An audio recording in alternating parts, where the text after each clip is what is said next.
Good morning, ladies and gentlemen, and good evening if you're watching us from other areas. And welcome once again to Afrique 24, and this is 60 minutes. And today, the reason why I'm here at this hour is that I've just witnessed a very interesting interview that I know most of you have not watched it. So I wanted us to break it down so that you can understand what this young man was saying. I used to be a critic of Morara at some point, but I realized that he is now maturing and understanding the Kenyan politics. Morara broke down the Kenyan politics the way I normally do it here. Me and Morara at some point hatukuwa tunasikizana sana juu ya maoni yake, but sasa ameanza kuelewa vile nilikuwa namwambia huko mwanzo how the politics of Kenya is designed and what you need to do to win in this election. I think this is the most important interviews that I've watched this year regarding politics, and this young man's views of the Kenyan political situation is 100% correct. So please don't judge him. Just listen to this interview, courtesy of Spice FM. Now, before we start, I know most of you have not subscribed to Afrique 24 and you're watching from various platforms. Please do. So, ladies and gentlemen, welcome to Afrique, the home of real talk, bold analysis, and the voice of people. And tonight we take you into the most groundbreaking conversation happening in Kenya right now. An interview that has shaken the political class, challenged both the opposition and the government. It has confronted what many of us have feared to confront the tribal kings, and they exposed the silent networks of corruption that continues to cripple our country. Today is when I realized even this guy, Mohamudende, changed his name to Vi for the election and he won. How corrupt is this country? And the man behind this powerful message is none other than Morara Kebaso, the guy we dismissed the other day, the outspoken, unfiltered, and unapologetic Morara Kebaso. I want you to listen carefully to each and every topic that and question that Morara is asked and how he answers it. Then I also want you to participate if you are watching from home. Please do participate in this conversation. It is very interesting and very, very informative. I want you to be there. If you subscribe to our freak, we'll be able to have this discussion with you also back at home. This is the most interesting conversation about the voter, who is the real voter. And then you come to realize that the real voter is actually more corrupt than the politician.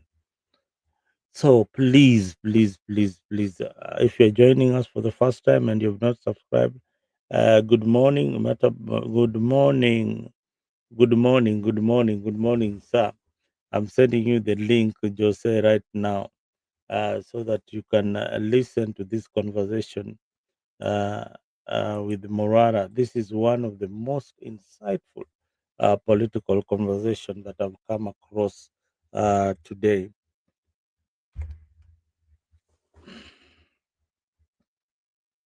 Let me play it. The ballot. In Kenya, we need to build up something youthful.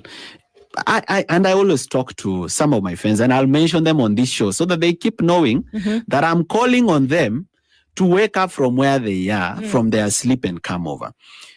Edwin Sifuna, you cannot speak for ODM today and support broad-based government and oppose it the next day. So you have two shoes. You are the sec gen, but still there is something burning in you that something needs to change in this country.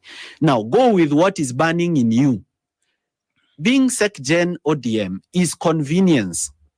It's just the power that you have now. What about the power that you could have? These people that are stuck with the old political parties, like Caleb Amisi, what are you doing in ODM? Already, your ideas and your thinking is pointing that there is something inside you that is burning, that something needs to change in this country. So, taking initiative. Why are you afraid that, if you leave ODM, you're going to lose your seat? What's that fear? We need to move fearlessly into the future. What is this fear that Ndindi Nyoro has? That you can give all this good advice in theory, but now coming to make it practical, it becomes a very difficult thing, because you feel like if you leave government, the government will come after you. If you do this, you've already built trust with the people. You may not be a perfect human being, but you've already built trust. Why is it so difficult for us to coalesce? And why? Why is it so difficult? It's because even when you're dating, you can't be able to move on into a new relationship or marriage before leaving baggage of the old relationship. If you're still stuck with your ex, you cannot move into your new relationship and be fruitful. Kama bado akili yako ni ya uko kwa ex wako, uwezi ingia kwa hii relationship na ukue truthful and honest to your partner. Kwa hivyo tuachane na ex. If we are gonna move. And now you just add that bit. You've just add that bit of Morara saying and telling these political leaders, and this is what I've been saying. Why pretend that you are criticizing the government, yet you cannot take a bold move and say that, we are forming a new coalition. This is Amisi, Sifuna, the Babu Owinos, and all that. If the political parties are so rotten, why are you still staying there as the secretary general of this political party, and yet you're not even reforming it? Yeah, so why are we? So Morana goes on to elaborate in this segment, and calls out these leaders that it is high time that they come out from their political parties. They should not be afraid. They should not be afraid of moving on, if the idea that they have for a better country is one that resonates very well with the young generation. Morara also mentions that, the only people who will change this government are the young people. Are the young people. It will be, and if you listen further to what Morara is exposing, the networks of these tribal political movements, the DCP in Central, the Wiper in Ukambani, and UDA in Central and in Rift Valley, and by extension other regions, ODM the same in Nyanza, and by extension a few other regions that they command, because you'll find that ODM does not command, Central does not command, Eastern. So they remain with certain regions that they have captured, and most of it are tribal based, where we have these so-called kingpins. And Morara goes on to elaborate and says that, um, the the problem is that the politician is using the tribe to ensure that he gets into power, while you remain the same and you are being used. And the people of Kenya, who are the voters, are ready to vote for a corrupt leader, so long as they come from your tribe. That is okay.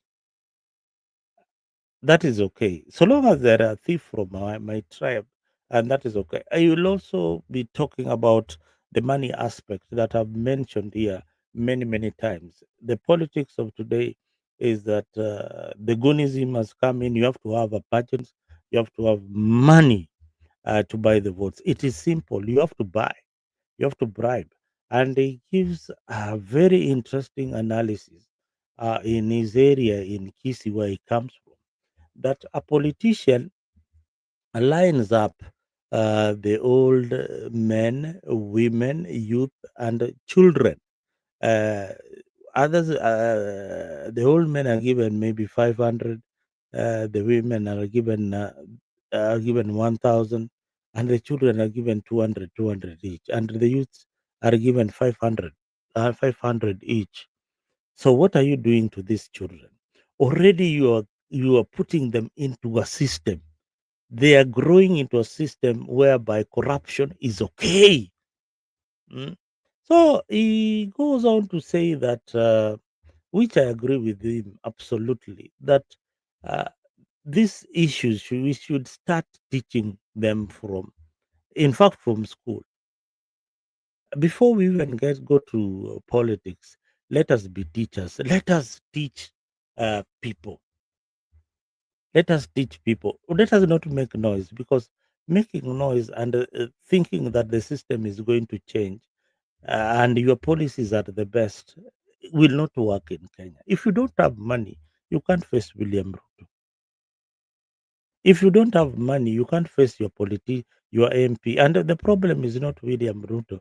The problem is us who have refused to change. Listen to this. Move. Let's block X's number. Let us move. If X knows our house, let us move to a new neighborhood. Let us change our mobile number, which X cannot reach us anymore. And let's move into the new relationship. You've already understood that this person is toxic. You've already understood that this person, you have no future with them. By their own reasoning, they also don't have a future with you. So why are you still stuck there? So people are stuck between eating the fruits of playing the current political game versus losing their positions and embracing a new future that is real. So it will take sacrifices. There are people who lose their positions but gain them someday in the future. Are those people willing to make those sacrifices? I don't know. I'm willing to make those sacrifices, but it may not be the same for others. Probably the allure of being a member of parliament is too sweet, and you are thinking, mi natoka Mount Kenya. Nikianza kuchallenge hawa watu, I'll not get the DCP ticket. And if I don't get the DCP ticket, I'll not be the next thing I want to be, senator or governor. Let me play politics the way it has always been played, because it has been played like that and it has been proven to succeed.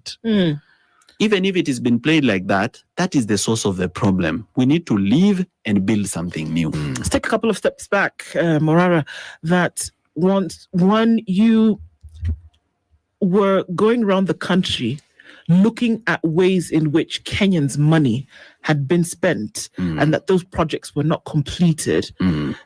People were very switched on to like, okay, this is actually happening. What's going on? Why did that stop? Well, first we need to acknowledge that. Let me add just this guy here.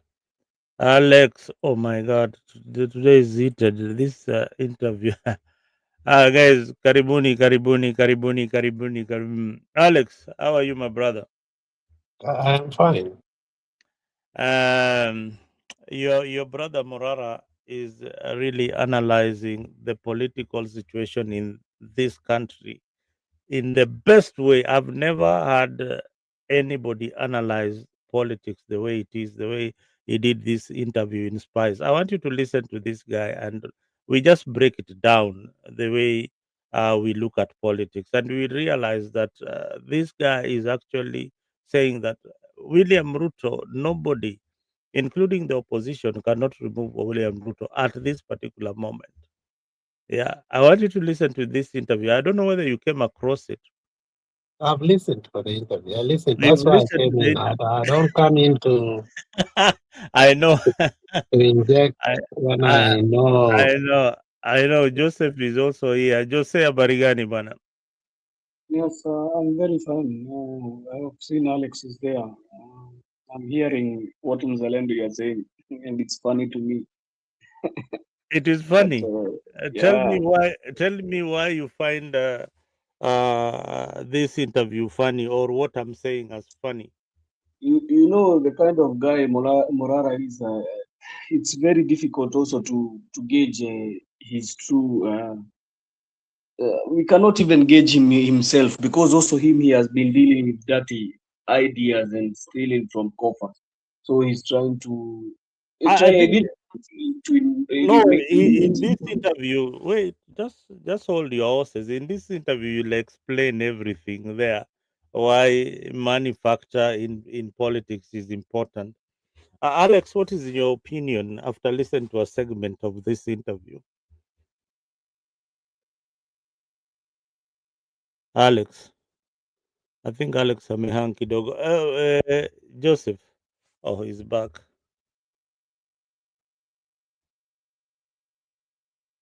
Uh, Alex, can you hear me? Yeah, I can hear you. Yes, after listening to a segment of after listening to this the first segment of this interview, what do you make of it?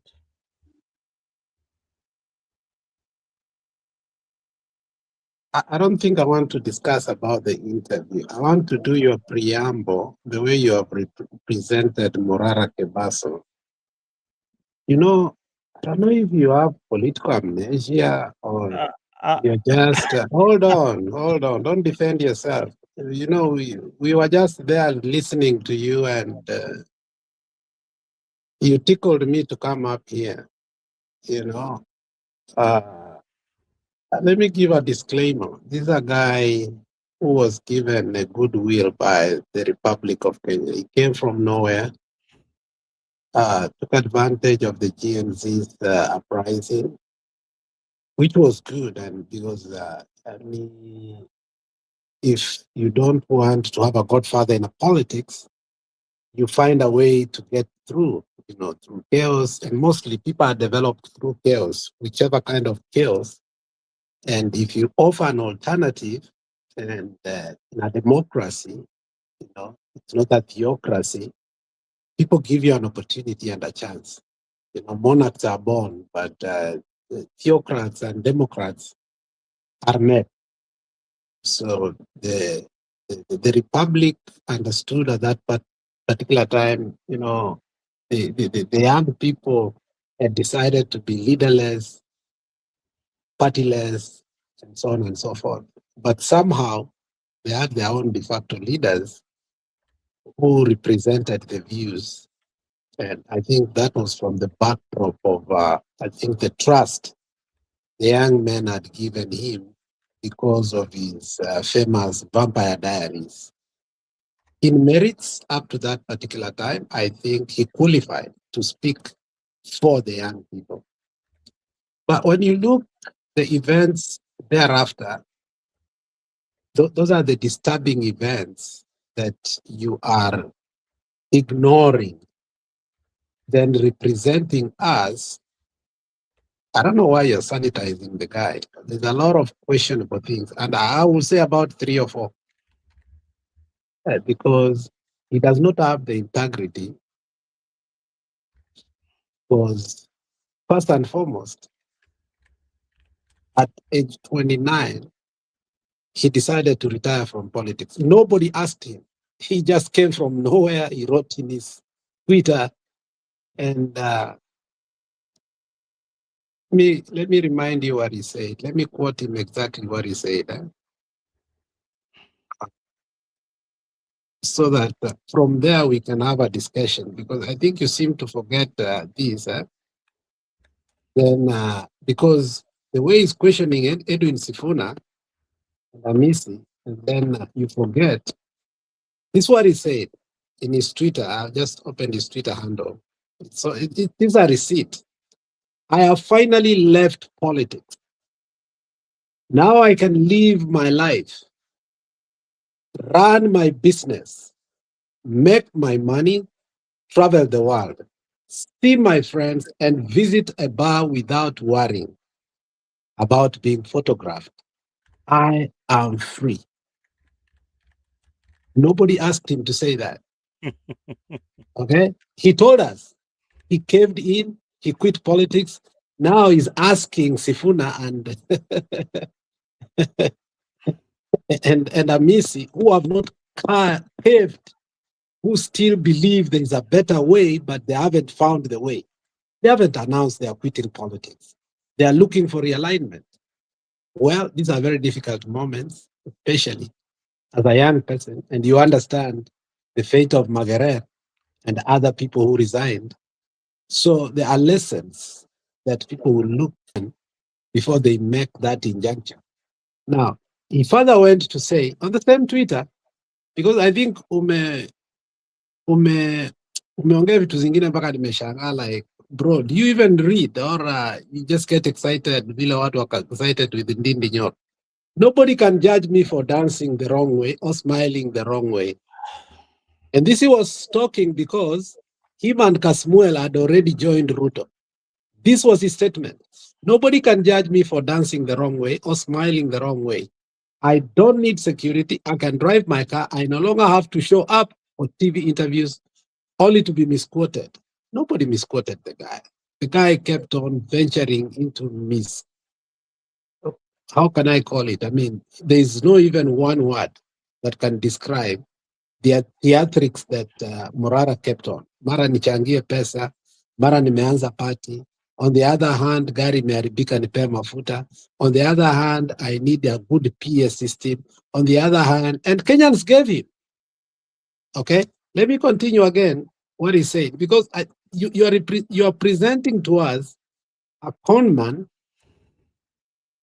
and then think that what he says has credibility, not knowing that he's just Right. ready to again come with a different smile and a different style. Lastly, this is what he said. I was almost going mad in politics. Okay. I'm quoting what Morara was telling us. Now, Yeah. Go on. Just so hold on. Let me turn off my TV. mute it a bit. Anyway, as we wait for Alex to turn on, as we wait, Joseph, maybe you can jump in, because I can see you guys are all on Morara's case. You're missing the point. Morara is talking about tribalism and corruption. You're talking about his character. Can we go on?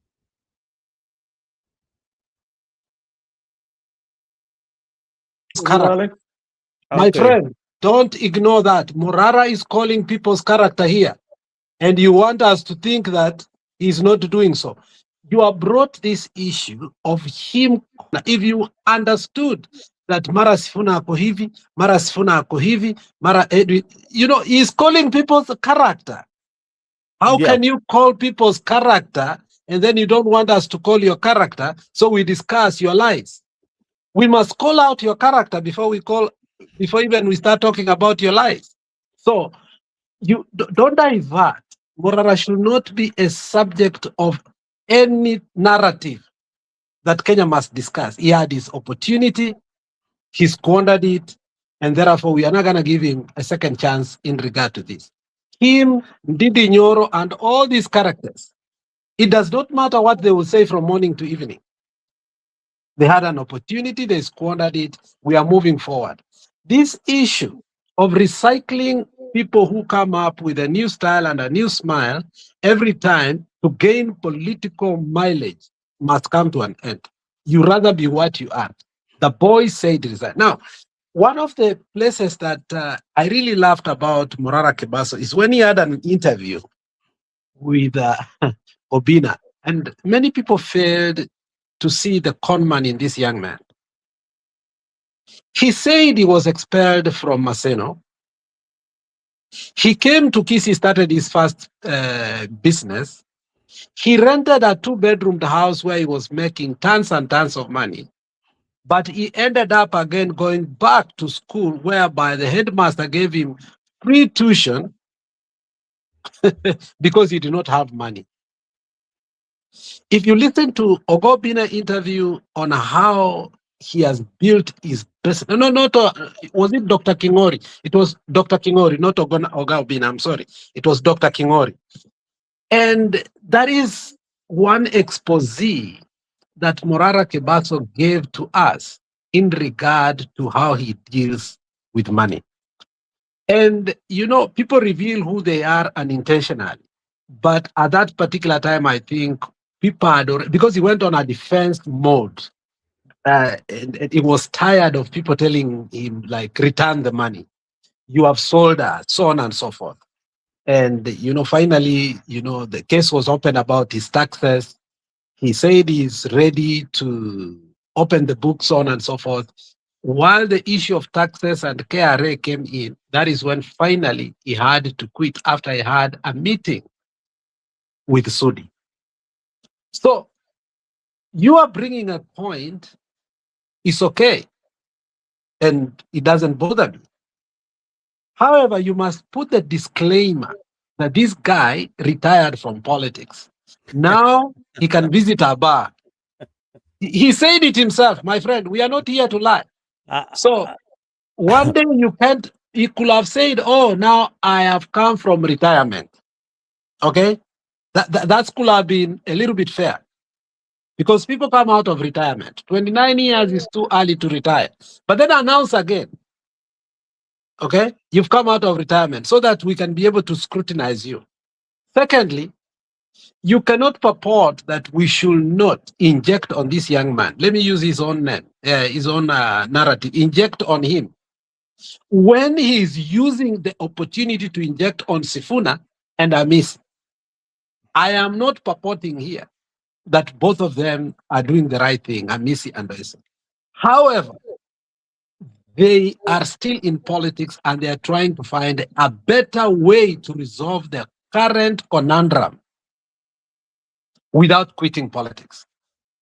So somebody who quit politics has no audacity, credibility to talk about the politics that he already quit. Secondly, you cannot purport to inject on people who have never caved or done what you did dishonorably. So you're urging them to do what you did so that you can take their space. I think Morara Kebaso should leave Kenyans alone, just like Kasmuel and uh, others. So if you want to discuss the point, bring out the point without bringing Morara Kebaso na uh, kumpaka peanut and butter kuwa, you've never seen a better no, Morara no. Kebaso. I mean, that's a pure lie. All right, all right. I think Morara Kibasu said that he quit politics, but that does not relegate him not to speak about politics.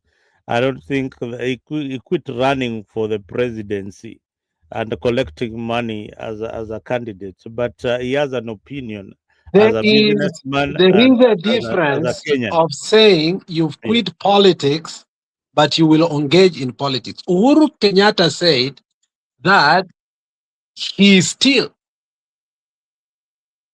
in politics by saying, even though I am retired, I'm not tired. He came out clearly, okay? And that is why we are able to listen to him. All right, Alex. Morara put a pen and said politics candle, totally. All right, okay. No more interviews, no more ABCD. He doesn't have to go to TV. Now he's on TV. I think you're using you're being very judgmental on Morara, No, it's and not being judgmental. My and friend, you are yet pushing a you narrative know very here, well very well how our politicians are. They've been turning but around. that should not continue. It shouldn't Exactly, be like it's exactly. coming from one generation to another. Let's get used to the old politics and old generation that they did that. But with the new crop of politicians like Morara Kebaso and Kasmuel, they Mhm. cannot be allowed. They have a long way to go to start lying too early. All right, thank you, Alex. Let me at this point introduce Joseph. Joseph, karibu sana Afrique 24. And you've seen how this discussion is heated, and and people are getting into Morara's character. But Morara is claiming that corruption is protected at the highest level.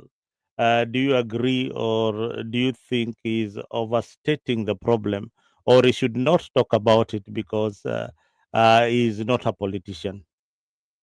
What I can clearly say is Kebaso Morara is now the same Mike Bichachi.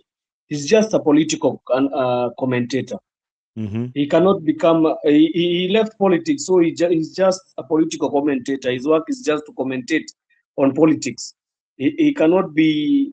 He's coming to say who is doing what and who is doing what. I have even heard him saying there that somebody cannot be elected without money. I really wondered what of the likes of the MP who was elected in Meru, and the one who was elected, and the one who we always say Anabuta Bangi is called Usalasi. There were people who were elected without money. They did not have any money, as even if they had, it was not that kind of money that you could say they were able to nini their voters.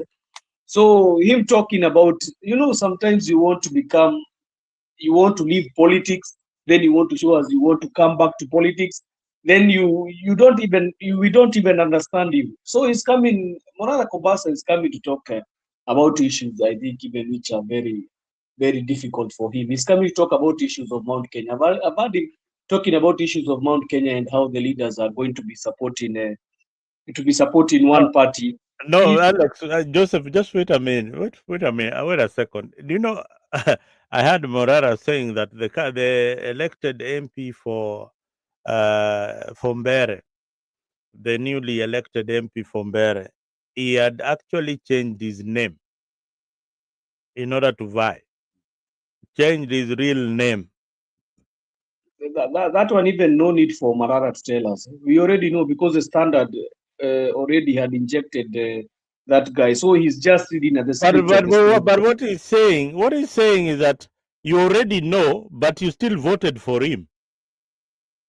Who? You already know that this guy is corrupt, he's a thief, he's done ABCD, but you still vote for him.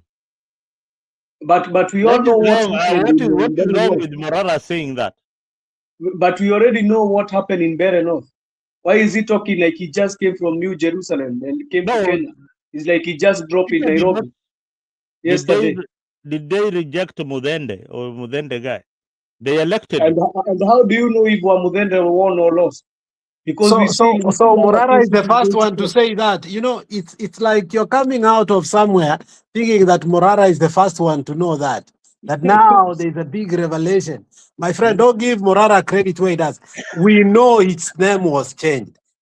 Okay, for your record, even J.D. Vance, the Deputy President of America, has changed the name severally. Okay, so it's not Morara who discovered that. He's just amplifying it.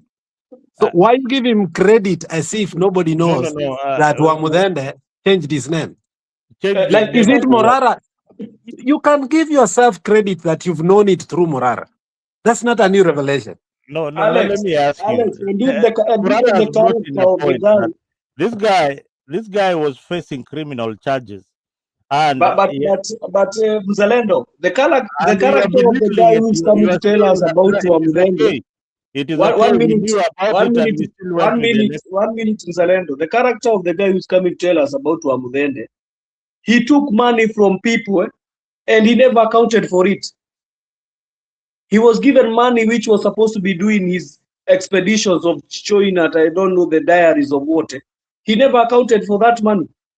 People are asking him, what did you do with the money? Some is saying that I need to be bought, I don't know, a new Prado, I don't know, TX.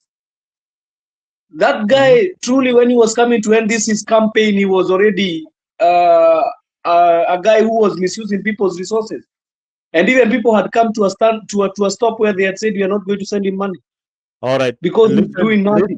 So him coming and telling us that he's going to show us that about other people who are corrupt. First, my friend, you need to sanitize yourself. Coming telling us that how people are corrupt. Corruption is there. There is no need for us to. That one does not even need anybody in a layman to tell you that corruption in Kenya is real. And people have voted MPs who are corrupt. listen to what you just said and how he explained it. And build something new. Let's take a couple of steps back, Morara, that once you were going around the country looking at ways in which Kenyans' money had been spent and that those projects were not completed. People were very switched on to like, okay, this is actually happening. What's going on? Why did that stop?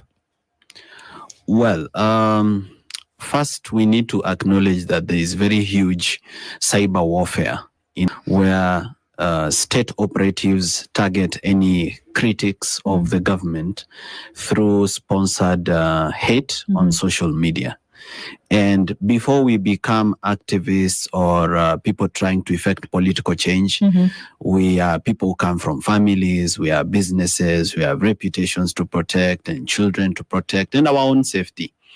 And when the state overwhelms you with social media hate through being targeted by these bloggers, probably you need to take a step back because you can't outcompete them. Okay. They are using to have thousands of youth hired as bloggers who register several accounts and therefore if a lie is told on social media or if they defame you or if they go after your reputation, it can be overwhelming even to you and even to your family. And at some moment you have to take a breather, take a step back, look at the bigger picture, understand what you're doing and why you're doing it, how achievable it is in the short term and in the long term. And that is what I needed, a much needed break to also look at myself as a person.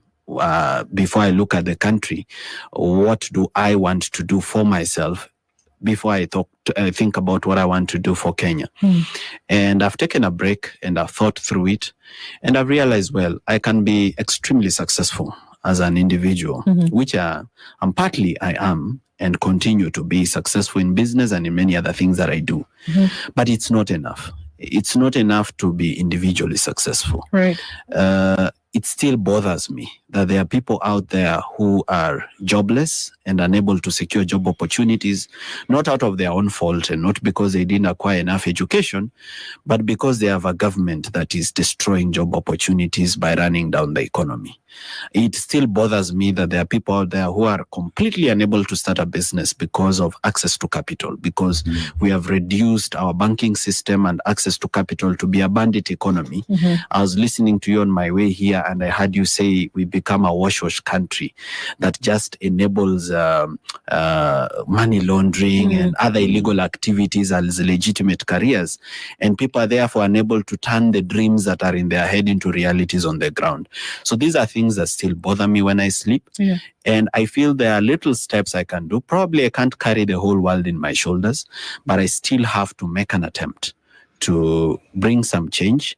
If the favor of God is upon me to bring that change, then I hope to see it during my lifetime. But if it is not, I believe I'll be part of the voices that will go into that change if it comes someday into the future. Morara, you see, when we talk about what you All right, Joseph, I think he explained why he had to go slowly in politics.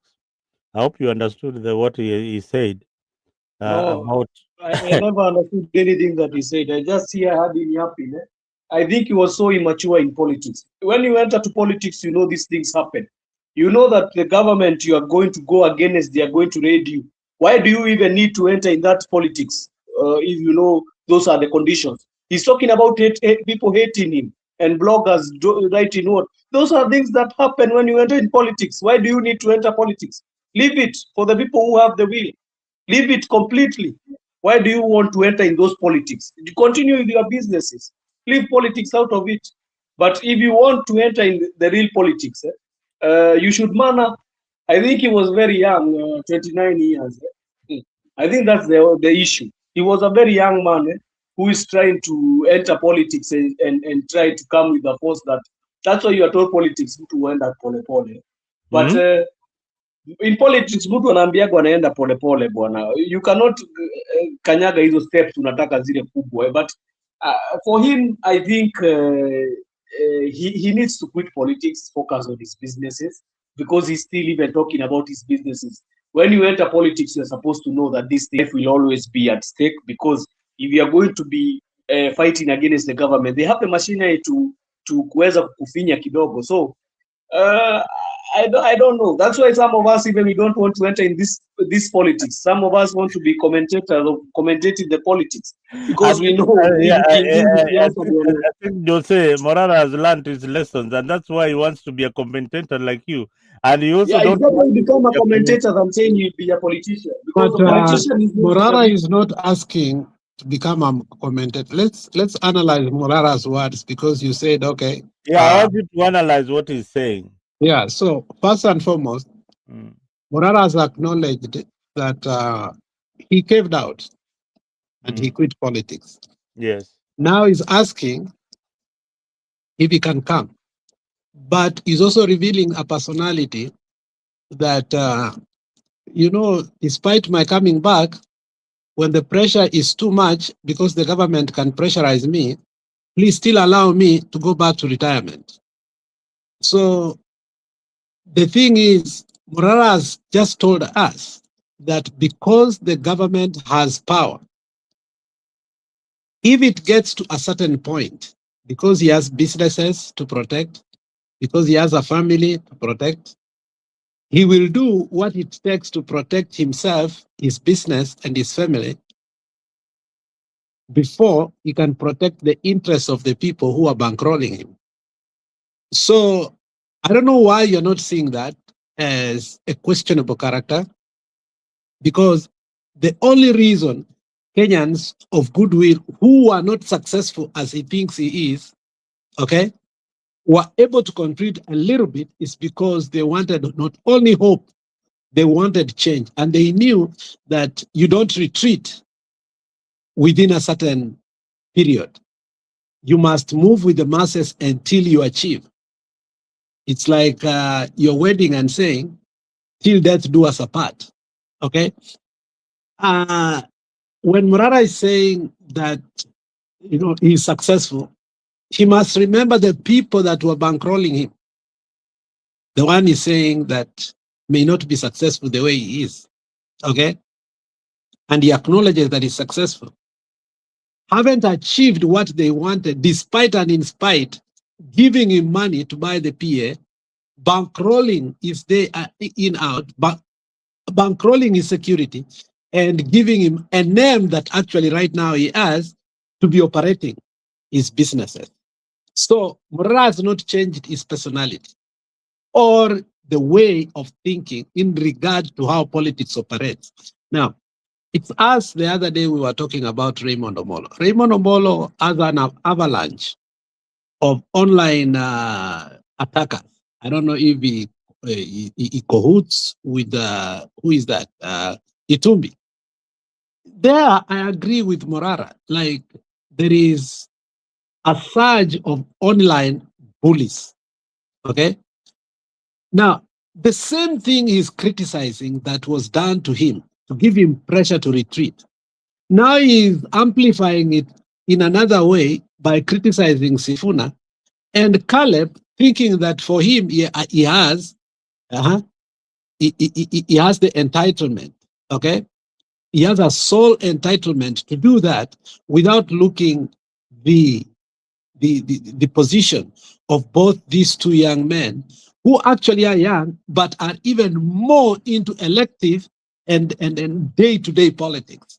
So he does not see the amount of pressure. So he's talking about pressure, thinking it was only given to him, but he doesn't know the pressure Sifuna has gone through to the point that the president has told him, I want you to get, you and me know that the one thing that Ruto wants immediate is the removal of Edwin Sifuna from that party.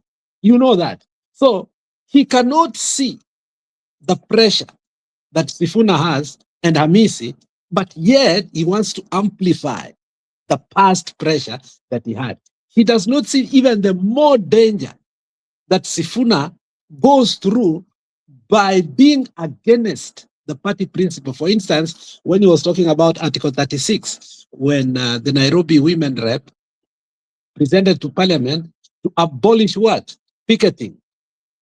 Sifuna came out loud. Okay? Sifuna has gone loud even to say that nobody wants to register to run in Malava. Okay? And that really hit him hard. And he was criticized across, within and out. You've heard talks, people saying that Sifuna must go out of ODM.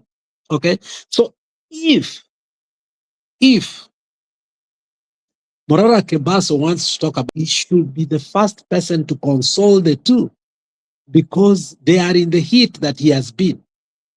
But he cannot think that he has a political entitlement to cave in politically and retreat and come back, but others cannot do it in their way.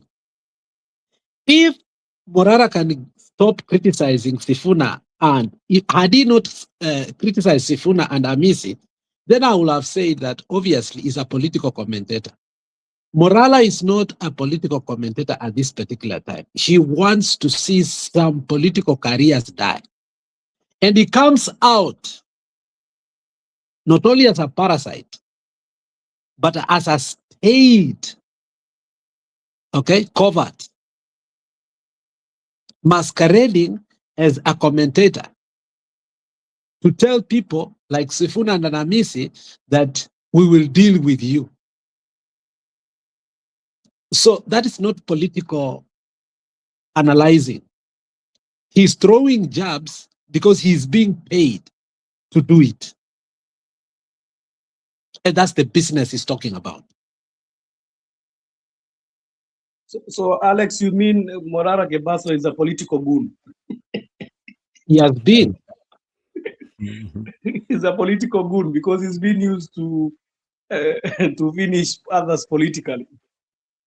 You know, the moment they shook hands with Kasmuel, you remember one of the last interviews they had where they had that bromance and they were talking about how good Ruto is after all the things they had said. What do you make it? What do you make out of that?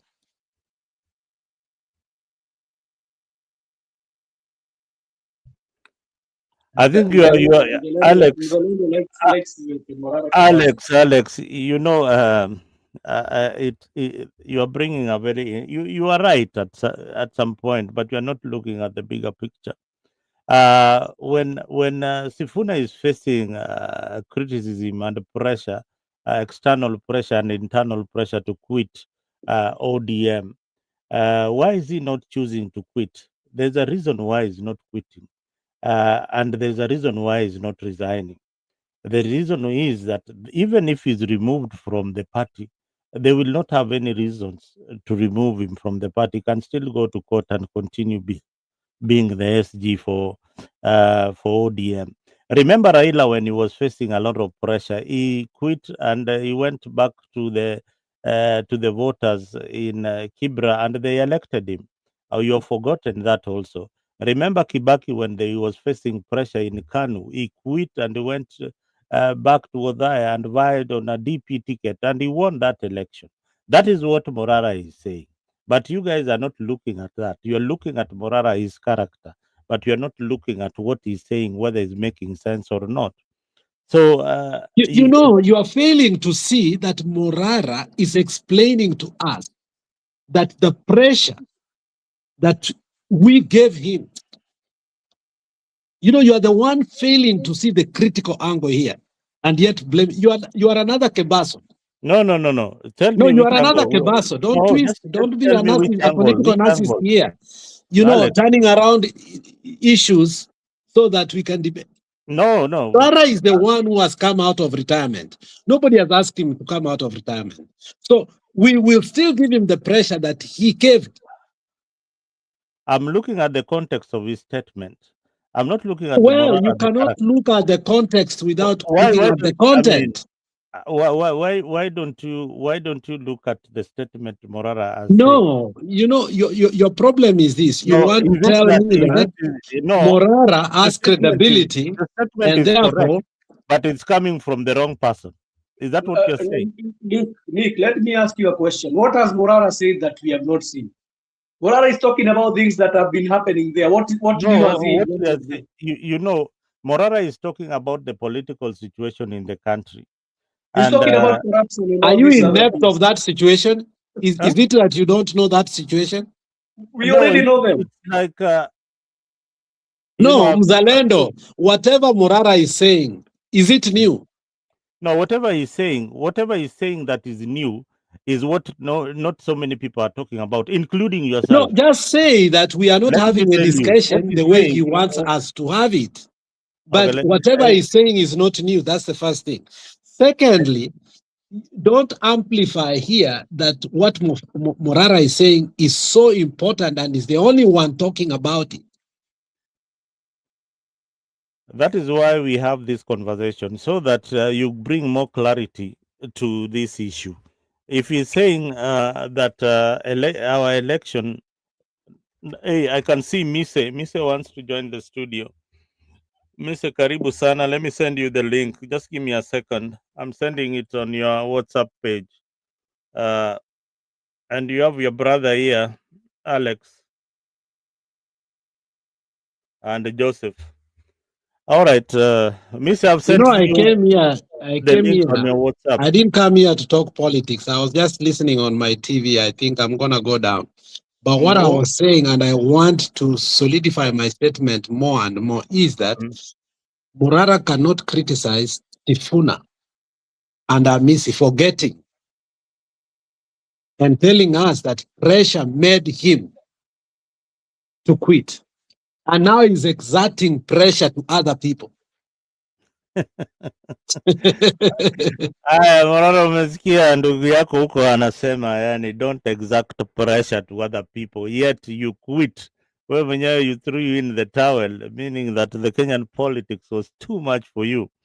And now you want your fellow Sifuna elected leaders to follow suit.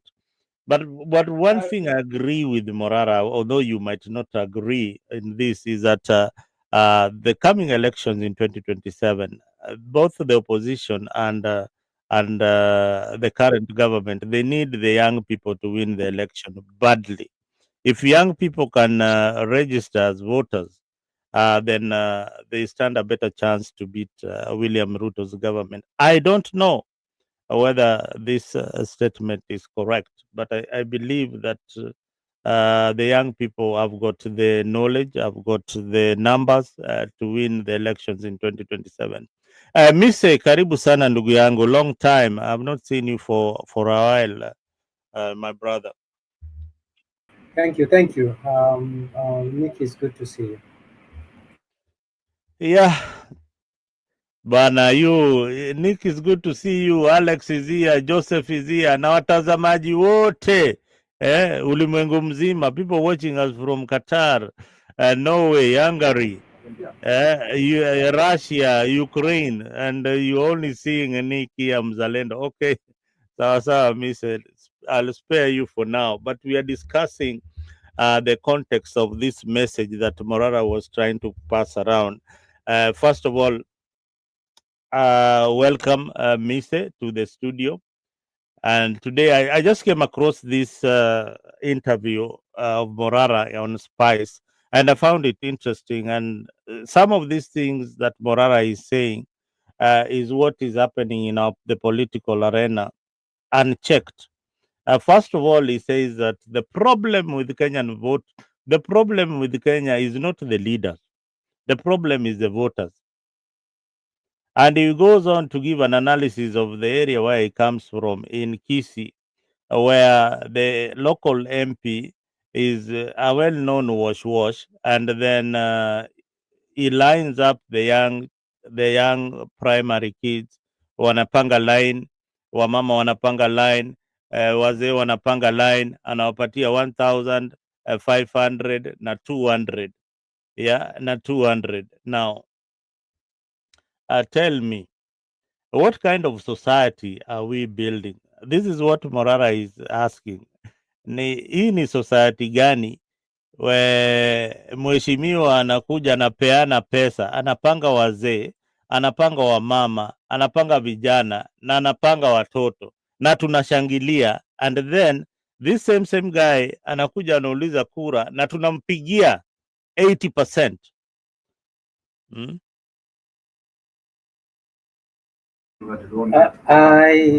I would want are we talking about the same Alex that we know ama ni nani? Alex Mgani. Huyu ni Alex moja ule unamjua, amekuona akajua hii siasa itakuwa kali sana, akasema acha nitoroke. No, Alex is a good man. He's a good man. He's a good man. He's watching behind the scenes. Yeah, it means well for us. But what he's saying is actually very true. You know, and if there is anyone who is going against what Morara is saying, is actually not very sincere.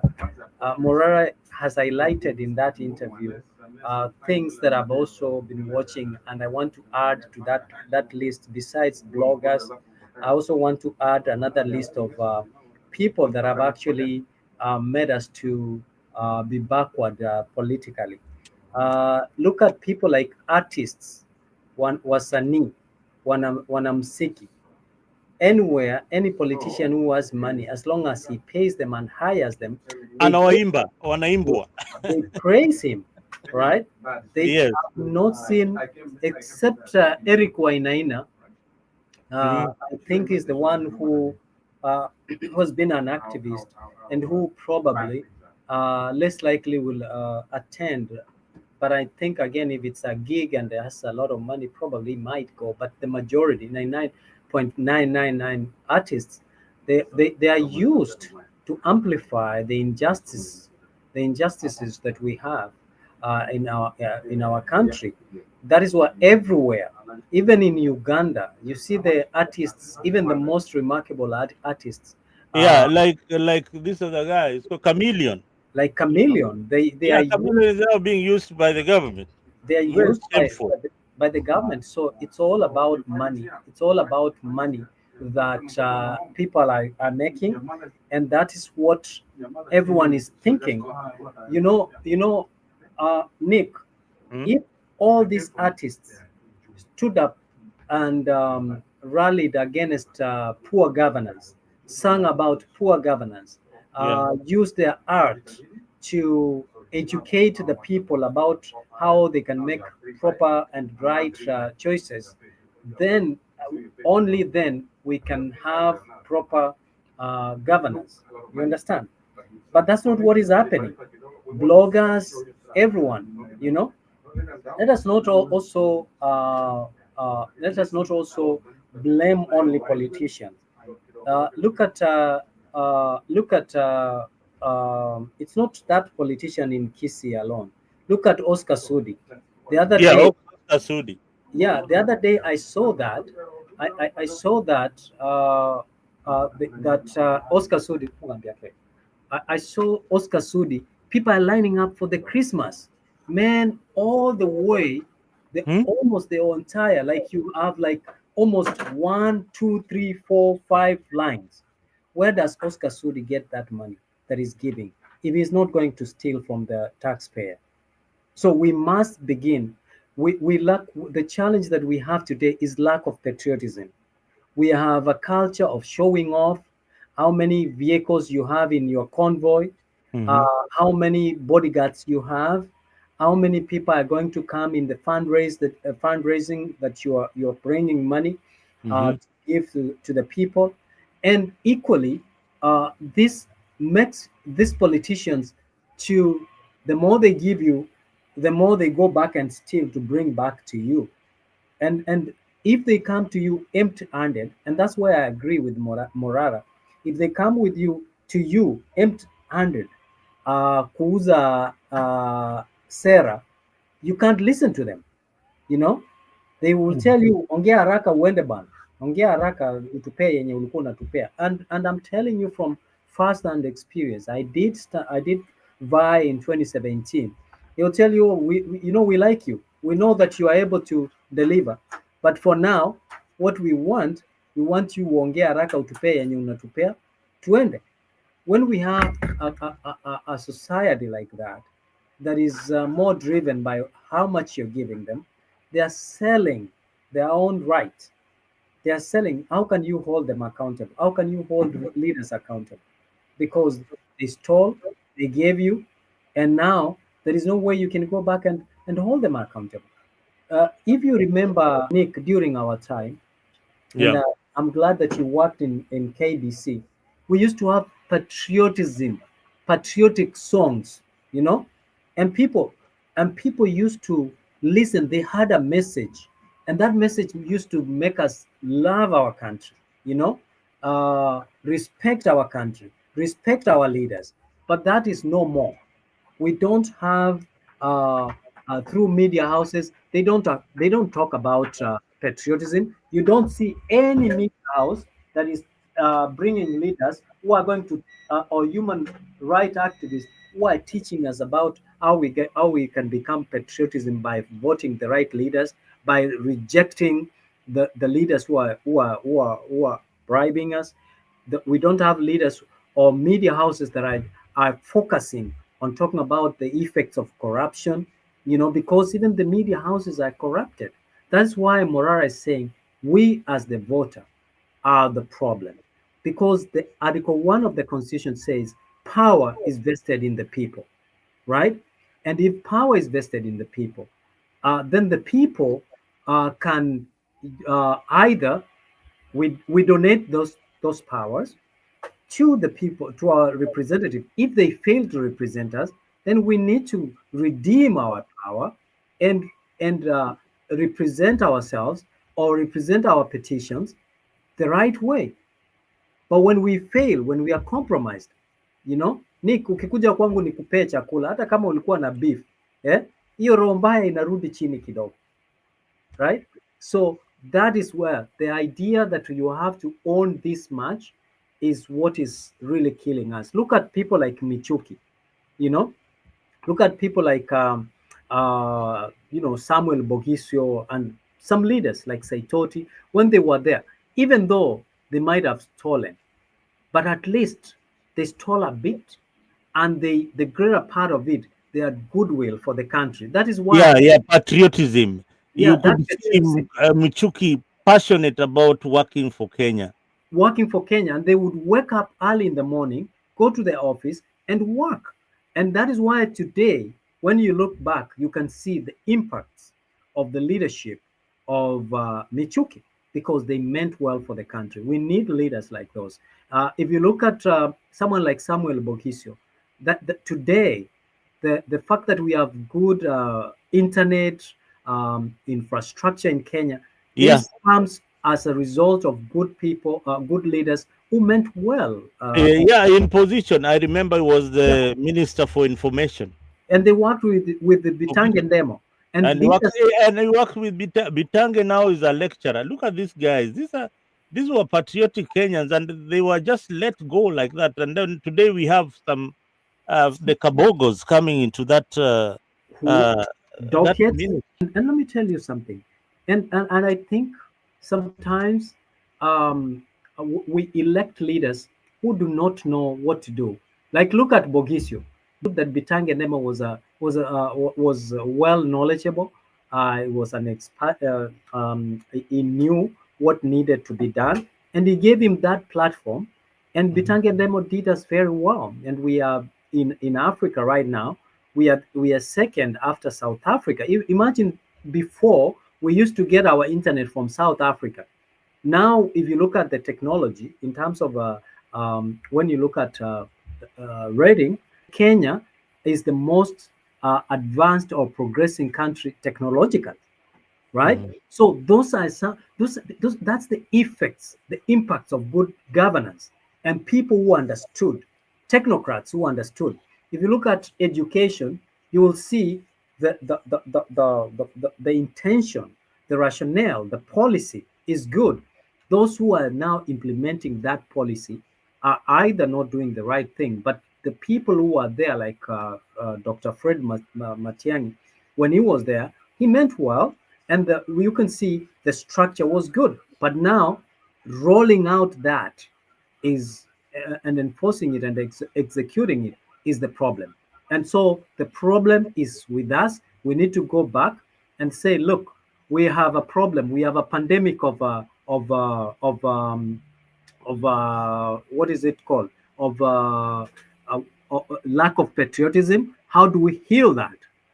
My children, how do we start bringing back those songs that were teaching us to be patriotic? That's why you see a song like ile yenye imeimbwa tuishangilie Kenya. Kenya, na, na, na, na, na, na. When you hear people can resonate with it. We had good broadcasters like Leonard Mambo Mbotela. When they came to the studio, they spoke about patriotism, Do you right? know? Do you know what happened today? Sorry to One thing I interject. would like to differ with Mr. is Mhm. Kenyans are patriotic. What really has happened is we have had leaders who over time have taken advantage of our patriotism. It's not that we are not patriotic. If you want to know Kenyans are patriotic, go and watch between Kenya and another country. Go to the internet when you are seeing people, these tourists coming to Kenya, and most of them welcoming them and telling them come to Kenya and visit the magical Kenya. When you see people in the internet, when you see Kenya being people talking about Kenya negatively, you see Kenyans coming out. Kenyans are patriotic, but what has happened? We have had leaders who are not patriotic. That is what we should be talking about. People who take the interest to themselves. They can even take 500 million and put the money in the accounts of their daughters. That is what truly has happened in this country. Uh, I'm still patriotic to my country because I know we can go very far. It is very sickening that every time you will hear that almost 3.5 billion is getting lost every day, and you wonder to yourself, where are we heading as a country? That is what we are in. We are not in a scenario where we are not patriotic. We are in a scenario where we are in a crossroad between between how are we going to go at it as a country, and how are we going to change these vices. But the leaders who are still there, we talked about technocrats, we talked about media personalities like Akinaleni Mambo Botela, but you forget that personalities nowadays, they're not patriotic to themselves, because if you find media personalities who have gone to the government and crossed there to the other side, you hear them talking things that even you don't understand. And when they were in the media, you could see them clearly. They were people who are very reckoned with. I have examples like I will not like to give here, but you know the media personalities who have crossed over, and you can see how their attitude changed. But before, they were very good and nice, and they could even show us things that were happening in the government that were wrong. But now I think what happens when you cross to the other side, your interest becomes more than the patriotism in the country. So I So, think Kenyans, so the you're ordinary agreeing. Kenyans are patriotic. So you're agreeing with us that patriotism is no longer in us. We cannot unite when it comes to celebrations, and not unite against corruption. We cannot unite when it's about toxicity and selective application of unity. When actually the future generation, or what the issues that relate to our future generations is at stake. The leaders that you're talking about, let's say for example Muhammad Ali mwenye alikuwa wakati wa Jijo Pevu, you know, we liked him, and probably was elected on the basis that he's going to be a whistleblower if he gets to the government. But you will quickly learn that when you rise to the position of authority, you are compelled by the very same voters or voters to behave in a certain way, or else they will quickly denounce you or reject you because you're not dispensing what they expect from you as a leader. So before, if the majority of us are patriotic enough, then we should be able to host the minority that is actually actually making decisions over us. Nick, I was listening to another interview where this gentleman said that he worked in a treasury. I've forgotten the member of parliament that actually who sits in a committee that oversights the national debt. And he said he quickly learned that Kenya Power, for instance, a loan is taken in the name of Kenya Power, but Kenya Power doesn't know that they have a loan. A loan is taken by the Minister of Agriculture. Is holding a loan, but a loan facility, but they don't know that a loan has been taken. But you see, with in the wake of technology, where now we can people like Morara Kebaso are coming out and are educating us, people will quickly not rise up not to like him. The other day I was watching him taking us to the sewage in Ruaraka, not Ruaraka, but Ruai, Why? telling us of the piece of land that was about 4,000 acres, and how many acres that have been stolen that are worth $18 billion. People like him who expose the wrong of the leaders, the wrongdoing of the leaders, the corruption nature of leaders, people will rise against him and paint him to look like he has nothing that he's giving us. And people like bloggers, the ones that he's saying, they are used as instruments and tools to silence the voices of reason and purpose to educate the public. So this is the kind of pandemic that we have, and the only way we can rise up is going back, invoking Article 1 of the Constitution, that is power is invested in the people, and the people can rise up and exercise that power. Thank you very much, You Miss. know why, Have you? Nick? Yes. You know why I'm saying Mm. Marara is very fragile. He's very, very fragile. If you have decided to become an activist, because that is what the work he was doing, he was trying to educate people on the things that the government is not doing. If you are trying to become an activist, you need to become hardened. You don't need to have the shells like of an eggshell. That if we had a Wangari Maathai who had an eggshell of a person, we be having Uhuru Park now? It could have already become a concrete jungle. But this guy, why I don't rate him so much is because when you see, when you are an activist and things start happening, like even he has not been touched. He's talking about bloggers. Mzalendo, Wangari Maathai live even becoming abused by the government and the MPs at that time. He was even beaten. She was beaten. This guy, where have he been beaten? Amepigwa wapi huyu? He's No, just talking about it means he's very fragile. You cannot let me. become an activist if you are very fragile like that. That there is no activism in you. If the No, things, uh, Morana Kebaso is very good, the things that he was doing. But more so, we already know the things that are happening, Nanim Zalendo. no, We no, know the no, no. government has been giving us. I disagree with you. I disagree with you How? in that. You don't know that the government has been lying to No, us? no, no, no. There is no What? roads which are being built. That is something Listen. that Morara Kebaso need to come and tell you. Just a minute, Jose. Just a minute. Just a minute. Before Morara started Vampire Diaries, we knew that corruption was there, but we didn't know the extent of corruption. We didn't I, I know think I think even the the person you're places supposed to where be this. giving credit is Gashagwa. Even Morara himself has No, not told us what is happening inside. Gashagwa, Gashagwa has told us Gashagwa even the was things that part have been of the sold by this corruption. government. Gashagwa Yeah, has that's been why I'm part of the telling you. corruption. If we are going to celebrate somebody because he's coming to tell us what is happening, also let us celebrate also Rigathi Gachagua. Why don't No, we no, no. celebrate him and say he told us I don't about the want. corruption happening in the I government? don't want because when Morara was exposing this, Gashagwa was part of government, But he's and still exposing. You're saying that you appreciate somebody because he exposes. no, no, no. That is what you're trying to tell me. I agree. I agree with Gashagwa. Whatever he's doing, so long as he's doing the right thing to expose corruption that affects many of us who pay taxes, it is okay. But this young man, don't vilify him for doing the right thing. The right Yeah. thing was that he came up with a very unique idea, and that was Vampire Diaries, something that you had never seen, I had never seen before, and he started highlighting the corruptions in the country. That was so So, unique, and that Zalendo, one gave him a what happened? platform. So, Nick, Yeah. me. I talk before about I go, something before that I has go, had a conclusion. What happened after he exposed all these things? Jose. What truly happened? Everybody Jose. came fighting. People like you came fighting him. Yeah. Then Jose, what happened? He Jose, had, he Nick, had, yes. before I'm about to step out from the office. But No. here's the thing.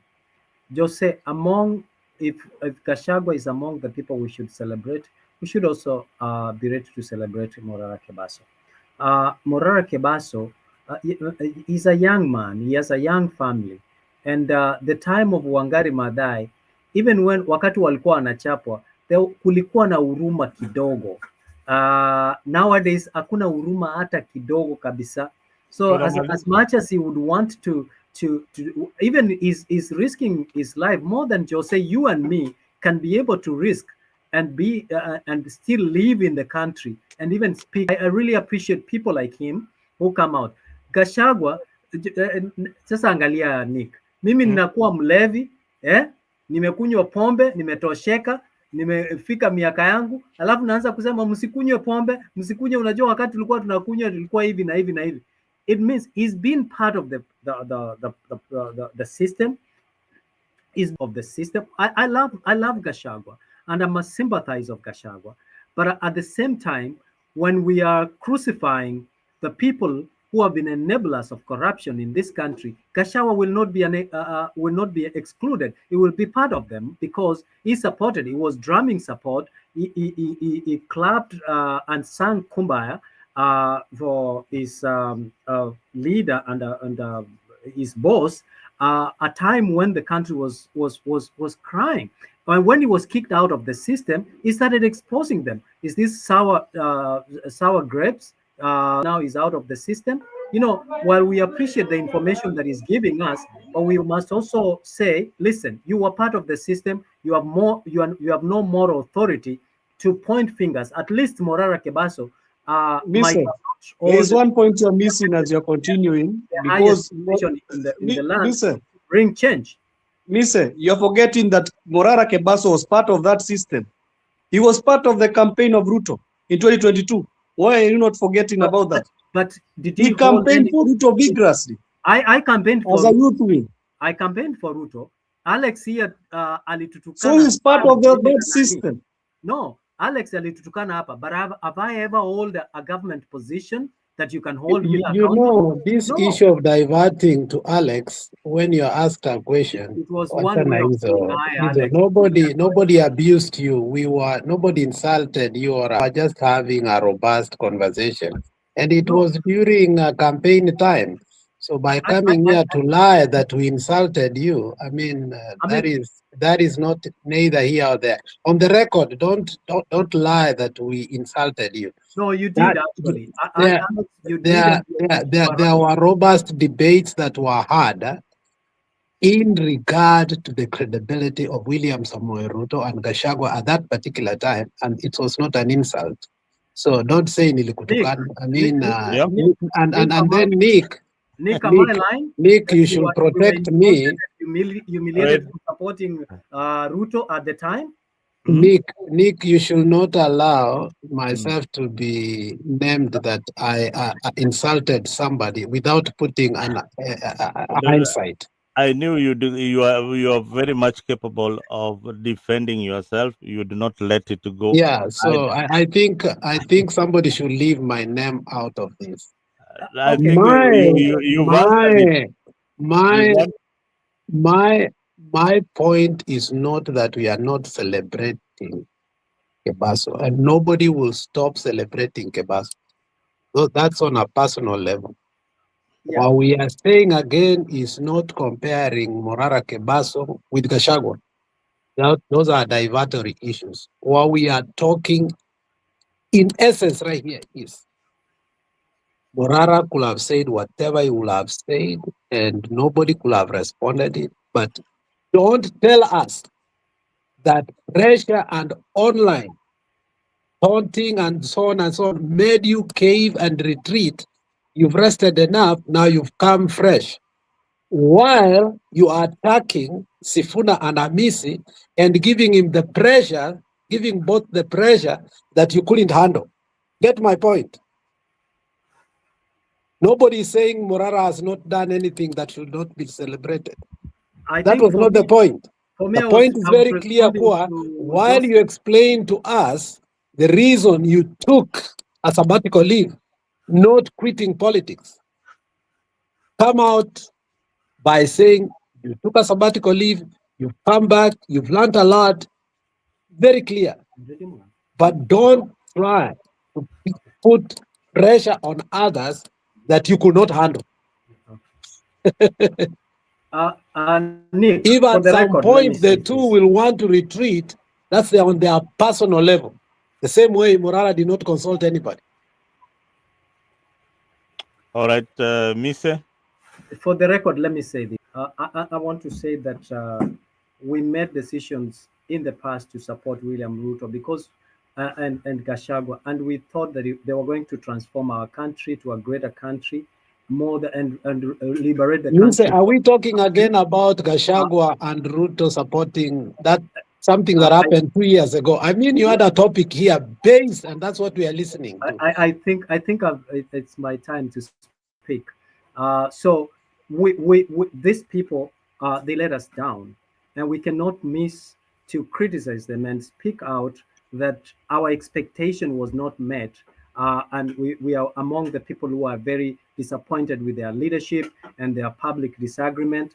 And this is a classic example of our leaders use voters to climb to the highest office and still do nothing and expect us to continue supporting them. What Morara is doing is bringing awareness to young people and is challenging us as a people that we can rise. We don't have to be in position of power in order to speak on the corruption and the poor governance, that we can use avenues that we have. And when we find that it's getting too much, we can take a break and come back again, not to give up. So, and that's what exactly we can continue doing. Your point is taken. However, as you take a sabbatical leave, I think you interjected me. Don't. Alex, you're still not addressing the you point. don't like being interjected. You are one person who doesn't like being interjected. I didn't expect that from you. And then also there is this. Yeah, because we are listening from down there. You're changing the topic completely. No, You've sanitized Kebaso as if that he has done something not wrong. And I'm just wondering, where did Ruto and Gachagua come from? We just wanted to listen to a conversation. Alex, you missed the point and the context of this argument. When you stepped out, we were Jose and I were having conversation, and it is in that line. Because you came and overran and changed the topic. And that is okay. That's why we have a moderator, and I don't think you are one of the moderator. The moderator understands that this is okay. Bye, moderator. Bye. We'll listen to you from downstairs. If this is the character that always comes, now you can discuss anything you want because the moderator allows you. Alex, the moderator even tried to change the topic. I agree with you, Alex. It's good to listen to other debaters, even if you don't agree with whatever they're saying. It's only important. But Nick, you're the one who changed the conversation when you talked about patriotism. And you started talking about Akina. Mr. said a long time ago we were very patriotic. Kenyans were very patriotic. There were things that were joining us. You also talked about football joining Kenyans as a way. No, you were trying to. The topic was truly about Morara Kebaso and what. No, the topic is not truly about Morara Kebaso. No, the topic is about the issues that is raising. Don't bring the issue, the topic as Morara Kebaso. But you cannot talk the topic without talking the person. You need to talk the person as you're talking the topic. Tribalism divides Kenya and prevents progress. Some argue tribal identity can be a unifying factor. What is your take on that? Absolutely. What this is the question. So by saying that Morara should be celebrated, now that's an issue that we were talking. Alex, I think you are biased here based on when we throw a jab on you. There's no biasness. You want us to talk issues. But when you and Miss are talking, you're talking about personalities. No, I look at the topic. Morara Kebaso exposes tribalism and corruption like never before. Is that what not is wrong with that? What is wrong with the title? then stick to give me it. what is wrong It's with not that about title. celebrating Morara. Listen, Well, we are Alex, not celebrating. Who Alex, has said we are Alex, celebrating? But Alex, somebody just said we should celebrate him. Alex, No. we don't You have. know, Here's look, what you Listen, miss, maybe we I should Alex. think celebrate him. Alex, as a, Alex, you missed something. You do. you know, when I came We here don't have earlier, a script. We don't have when a I script came on when how I we came here present earlier, our I views. said that I was trying to stand because I watched that interview twice, and it got me confused. Okay, but if we are going to Of get to course, a point because you that are we are prejudiced, celebrating Morara because you are Kebaso, prejudiced already, forgetting you will get confused because you are not listening to understand. You're I listening to cannot listen to somebody who's celebrating an individual without telling us the content and the context we were dealing with. Alex. The problem is you listen to respond. You don't listen to It's not about that. I mean, I've listened So to you that is still. why I we was cannot down there. have a, that's why we I cannot left have a up here proper because debate. I know of your divertory tactics. So No, I let you speak everything you wanted. I have just come up here to say, look, I guess you're diverting from the original thing that Mzalendo, you were here only in the peke yako hapa juu. You said what you wanted us to discuss. And and and And and, he brought what and he is it brought that an we And are then issue not we about the discussing? person. joined, Because I'm we not joined Alex. based on that. Listen, Alex, I'm not you to So speak. when I I'm came not you to up here speak your based mind on what in you the had already manner given that as you an want me to introduction, present I expected that is the my debate we are argument. going to have. oh, okay. Let, I let, let mean, me listening, let you are me the put one who this. is actually giving us a lecture. Mzalendo, this is what I'm saying. I'm not Alex. I cannot present my views in a script that Alex has. I will present my views in the manner that I I understand. don't know why somebody And should what keep we are calling saying, my name instead but of just what, saying what we panelist. are saying is that good mannerism calls or allows people to speak their opinion because everyone has opinion. Opinions are cheap. So and maturity, allows people to debate, to agree or to disagree. The fact that you can echo or want to interject to to disrupt the train of thought of what the No, other nobody person is said disrupting you, actually Mr. Mise. um, Mr. You're also missing the you're point here. actually doing it. Nobody is You're disrupting actually you. doing it We again and have again. given you an ample time to I give your don't think thoughts. I don't Now, think Alex, you have. let him just finish, then you can come in. Yes, thank you. So people like you, Mzalendo, you're doing a great job. You're giving us a platform where we can express ourselves. Morara is doing a great job. He's taking out of his busy time, is going out there, finding information and exposing it and bringing it to us in a manner that we have never seen before. And technology is helping us to see that. And that will to demean or not to appreciate such efforts is one of the issues that Morara is actually trying to discuss, that as voters, we do not celebrate or we do not appreciate people who go out there and give us the right information that we are supposed to use and use when it comes to voting, so that we can have proper information so that we can make right decisions when it comes to voting. So I appreciate him. Morara is not an angel. He's not perfect, and no one is expected to be an angel or perfect. He has his own flaws, and so do I. So, but he has gone an extra mile, and to me, I see him more patriotic, even more than myself, because I don't think I'm gonna put my life out there like he does, and expose myself to abductions and most likely to be humiliated and to be treated in a way that we have seen people like Albert Ojwang have been treated and disappeared.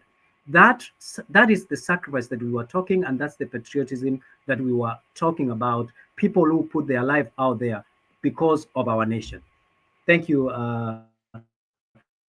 Zalendo. I don't think I can add anything to whatever you've said. Let me introduce Angela, na kuona hapo kwa studio.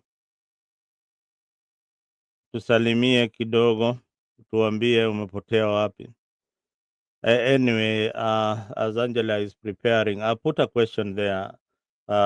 Tribalism divides Kenya and prevents progress. Some argue that tribal identity can be a unifying factor I need your take on this particular matter. Is tribalism being used by the political class to progress themselves, or an identity to and ensure that they unify the community to achieve greater goals? What is your take? For me, I feel that tribalism is just being used by the politician. Angela, sema Yes, habari ya niko masiku.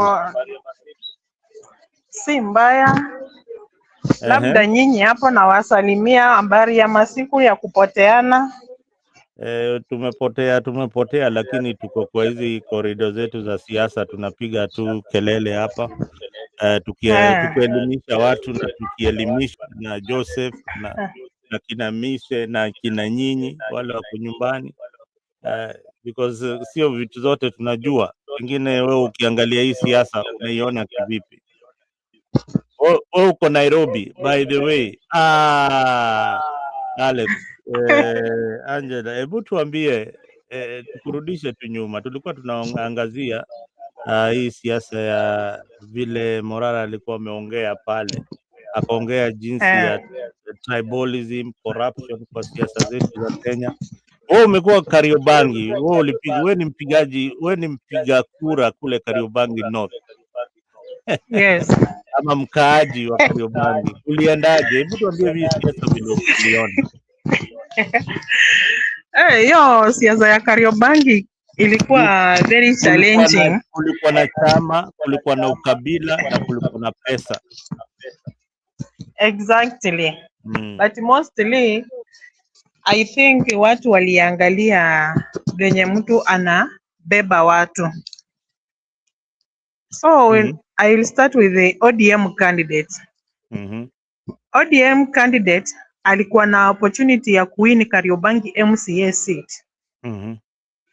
But what happened? Hii story ya kuweka watu wetu kwa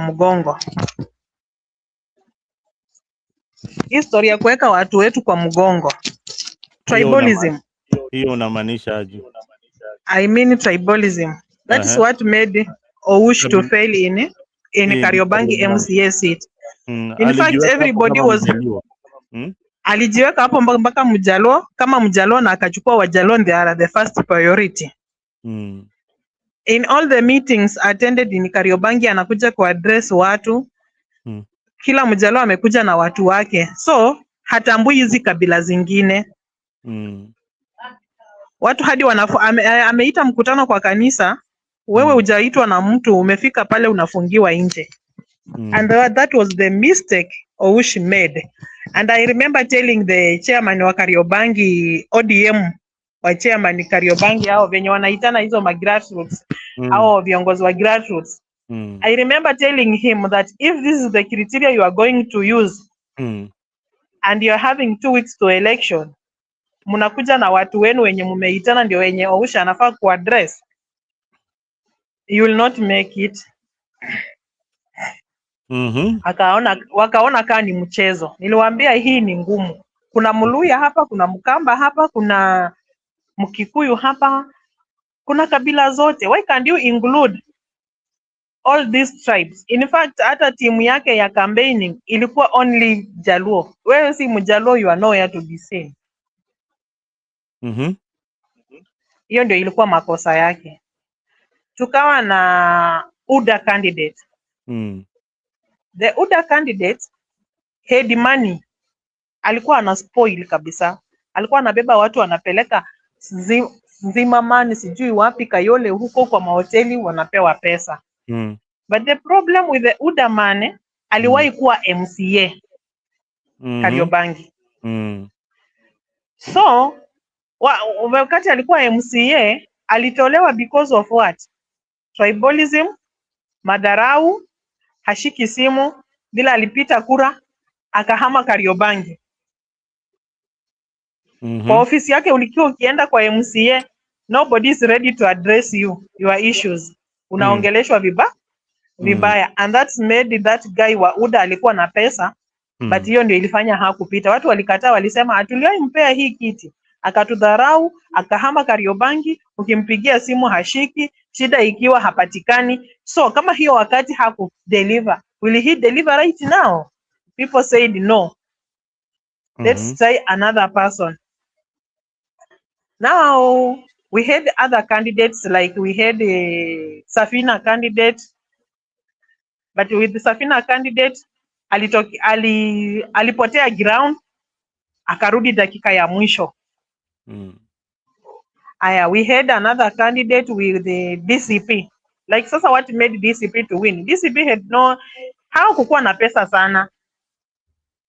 But what made DCP to win, it is the sitting MP of Nini, Embakasi. Mwenje. Not Mwenge. This Nani? Kakuya.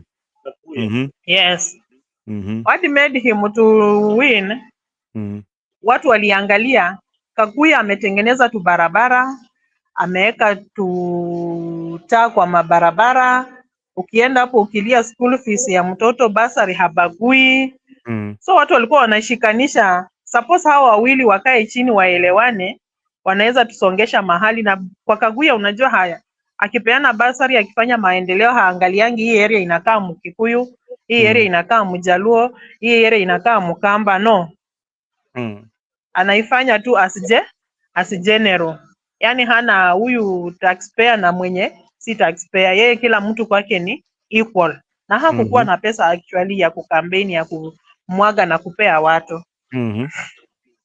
I think that was the kitu ilipea DCP big win ni James Kakuya, the way anakaa na watu, the way anaongea na watu, hiyo tu juu watu waliona enyewe ametujengea tu barabara, enyewe ametuwekea mataa, watoto wetu wakigwama school fees anatu support. So wakaona because sasa unajua Oush kama candidate, Oush amesimama na ODM mara mingi sana na kaanguka kwa nomination. Unajua nini, what makes the biggest mistake in ODM, they normally give a ticket to someone whom people don't like. That is the biggest mistake that is in ODM. But Oush hakupita nomination. The person who had to be in ODM stand with the MCA ticket in Kariobangi was Dagote. Wakamuibia hadharani, wakapea Oush during nomination. Sasa kuwa na hiyo vote apathy na bado kulikuwa so watu wakasema ODM kila mara ODM candidate mwenye amekuwa preferred to the ground hawampeangi ticket, wanapeanga the wrong person.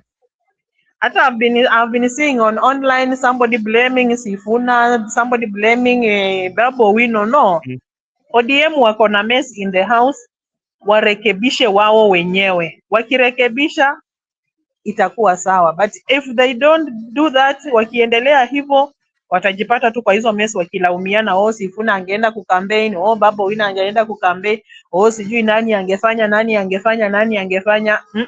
Hiyo ndio makosa inafanyikanga kwa ODM, because I remember 2017 there was a preferred candidate in ODM na akanyimwa ticket, ikawa Baba is giving direct tickets.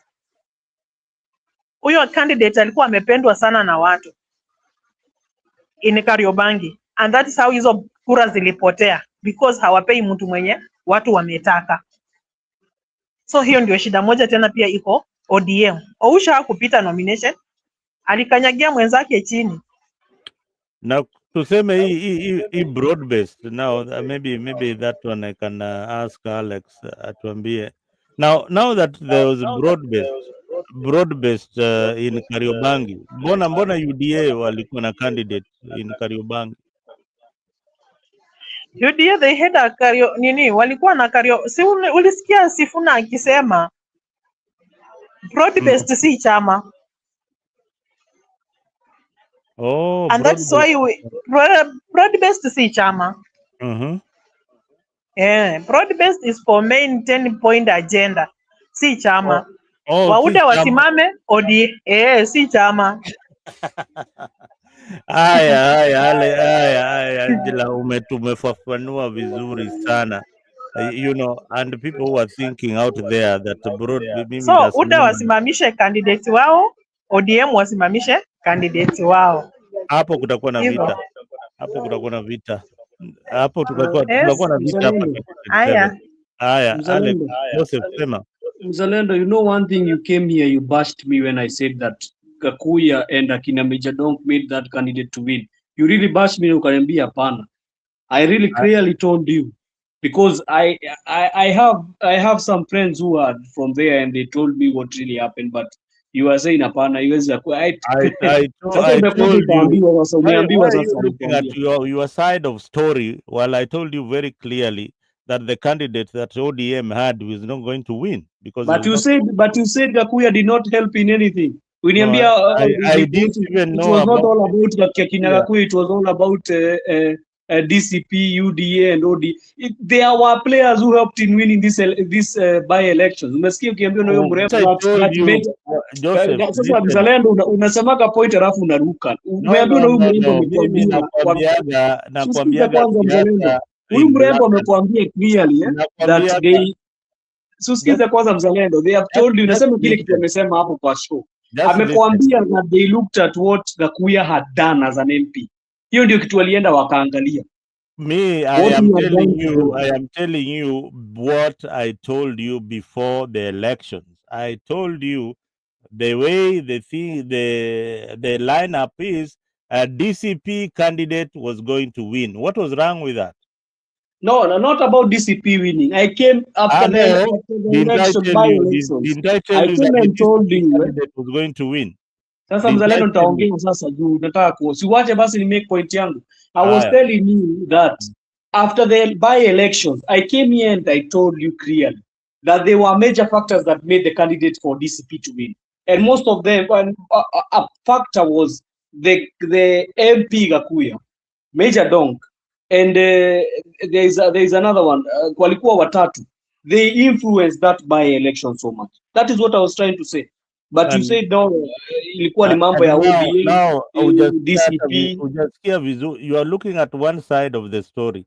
Look at the other side of the story where I'm looking at one side of the story because DCP ODM was beaten hands down. That is why I'm looking at one side of the story. She's telling you that was not the right candidate. ODM did a proper. Can you ask her the same question? If ODM had the right candidate, could they have won that by-election? Ask her that information. Amesikia vizuri, Angela. Kama ODM wangekuwa na candidate other than Oush, wangeshinda hiyo election. Yes, exactly. They could have won if the preferred candidate could have given the ticket. ODM iliudhi watu juu ya mtu wanataka hawataki kumpea kura. Nao watu wakakaa chini wakajiuliza, all these years tunatakanga kusimamisha candidate wa ODM asimame hata pia si tupate kiti, lakini wanatuleteanga mtu wrong. And that is what made the guy for DCP to win that election. So those guys they never voted because Abigail. Those guys never voted because they wanted a good leader. They voted because ODM ilikataa kuwapatia the right candidate. Yes, that is what the ODM have been doing. Even in 2017, when you remember even in 2017, kulikuwa na candidate wa ODM mwenye watu walikuwa wametaka. Wakakuja na direct nomination, ni direct ticket, and that's why ODM failed in Kariobangi. 2022, the late MCA Mnuve was in ODM. Wakati wa nomination akatupwa nje. Wakati alitupwa nje na akasimama independent, watu wakasema nini? Leo hatutaacha mtu mwenye tumetaka, and that's why that's how Munuve stand with the independent, and that's how he won that election 2022. Na kwa nini huyo alikataa akafukuzwa? Huyo ulikuwa unasema kwa nini alikataa kusimama independent? You know, wacha nikusaidia. You are not given direct nomination, you always go independent. That is his opinion. Sasa utajua anangojea, alikuwa anangojea tena 2027 because hii ni miaka mbili tu ajaribu tena na ODM. You know, there are people Hiyo who si excuse mzalendo. Kama ni protest vote, watu wakataa kuenda kupiga kura. Mimi najua protest vote tunakataa kuenda kupiga kura. Sio tunaenda kuvotia ule mtu mwingine juu mmekataa kupatia candidate wenu. Siku ile utachukua pesa yako usimame, ndio utajua siasa ni nini. Wewe utaongea tu kama abiria, lakini siku ile utadecide, wacha niende nifunge pesa niingie nitafute tiketi ya chama, ndio utajua mambo ya ground iko namna gani. Ukiona mtu ana decide kuacha kugombea, kuna mambo mingi ile nafanyika hapo. Unaweza decide uende independent na pia useme hey, nikienda independent kweli hawa Wajaluo watanipigia, watarudi tu kwa huyu mtu wao wa ODM na nitakuwa ninagawa kura. So sasa mnajaribu kusema nini mzalendo? Unajua mimi si mzalendo, unaona it was on a Sunday when Ruth Odinga came to Kariobangi for campaign. Unajua ODM walifanya nini? Wajaluo walijichaguana wakaingia kwa uwanja na wakafungia watu wengine gate. Watu wanakuja hapo kwa gate imefungwa, huwezi ingia, umeletwa na nani? Surely you are vying for a seat, and then when voters comes to attend your meeting, you are asking them umeletwa na nani? Are you serious with that seat? Are you serious with what you are doing? Unataka tu Wajaluo peke yao attend the meeting? Ati alikuwa analeta unga na I think ka shopping kwa mama. So they had said only 100 people to attend that mkutano ya Ruth Odinga. So wewe kama haujaletwa na mtu wako, hakuna mtu anakujua pale, and you are asking them to vote for you and you are telling them umeletwa na nani? How do you expect to pass? How do you expect to be elected? Na ule mtu amekuja kukuangalia ndiye akupigie kura, unamwambia umeletwa na nani? They closed the gate at Morara Primary. Wakafungia wamama nje, wakawaambia endeni, kama hauna mtu mwenye amekuleta endeni. At long last when Esther Parasaris came in is when she told them no, allow every person to attend this mkutano. It's not only for you. We want everybody. Ndio wakafungulia wamama gate hiyo masaa. Wamama wamesema wacha tuone kitawaramba. Wow. So saa zingine ni sisi wanasiasa tunafanya, tabia zetu zinafanya mtu unakosa nini? Unakosa kitu unatafuta. Na hiyo ndio kitu ilifanya ODM ikafail. Na if they don't change in Kariobangi, hata wasisimame. If they don't change, hata wasisimame. Hiyo imeenda na imesonga ikisonganga. Haya, wana ODM unanisikia mko kule. I'm very sure the criteria Kaguya has used to retain his MP seat in this, sijui amesimama mara 3 na amekuwa akiwini hiyo kiti. He will make sure he has trained this DCP candidate to use the same criteria kushika wananchi, a retain hiyo kiti ya MCA next. Haya, hapo ngome ni kali kule Kariobangi. Eastlands, hiyo ni mtaa za Eastlands. Ukitoka pale Eastlands, Kariobangi, Huruma, hiyo area, Dandora kiasi, hapo tu, hapo ndio kuna siasa kali. Like when you go to Babu Owino's constituency. Sahi mtu wa ODM akisimama Babu Owino, na Babu Owino akuwe yeye ndiye anamuongoza kwa campaign, ule mtu atasimama na chama cha ODM saidi ya Babu Owino, huyo MCA atapita, because what Babu Owino has done to those people of Embakasi ni West Amoro ni East, whatever. ODM inakufa Nairobi. Unaona mzalendo.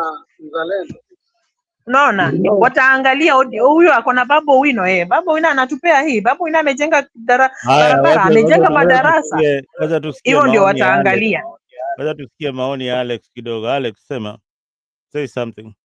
I don't know if kuna shida, but I think you are overly being insensitive to Joseph's point. Somebody cannot contradict themselves over and over and over and say, ODM had a wrong candidate, but at the same time, they insist that even if they had a right candidate, Gakuya has the methodology and the outline on how he has won 3 times. So whoever that Gakuya could have supported would have won. I think that is a contradiction. I don't trust what she has said. I think in the end of the day, it looks like that analysis is null and void. If tribalism was the problem, let's put it clear, kwa ODM walikuwa tribal. If the nomination was the problem, let's say the nomination was the problem. If the record of Gakuya was so good, angekuwa na yeye waseme kuwa akishikana na huyu ashikane na Gakuya, things will have gone right. So my conclusion is, according to what she has said, that had ODM had a right candidate, angechukuliwa. Now, if that candidate angekuwa Mjaluo na Wajaluo wakuja pamoja, hata kama angekuwa the right candidate, inge backfire. But hata kama angekuwa Mjaluo, lakini tena akuwe the right candidate, Gakuyo 3 times amekuwa a strong person, meaning that whoever he will have put his badge on, nothing ODM could have done. So Alex, what people say is that let me correct my statement. I did not correct you. Just allow me to finish. I just listened to you because you repeated the same thing like 7 times. If Gakuyo is a good MP and he has mastered the art of winning there,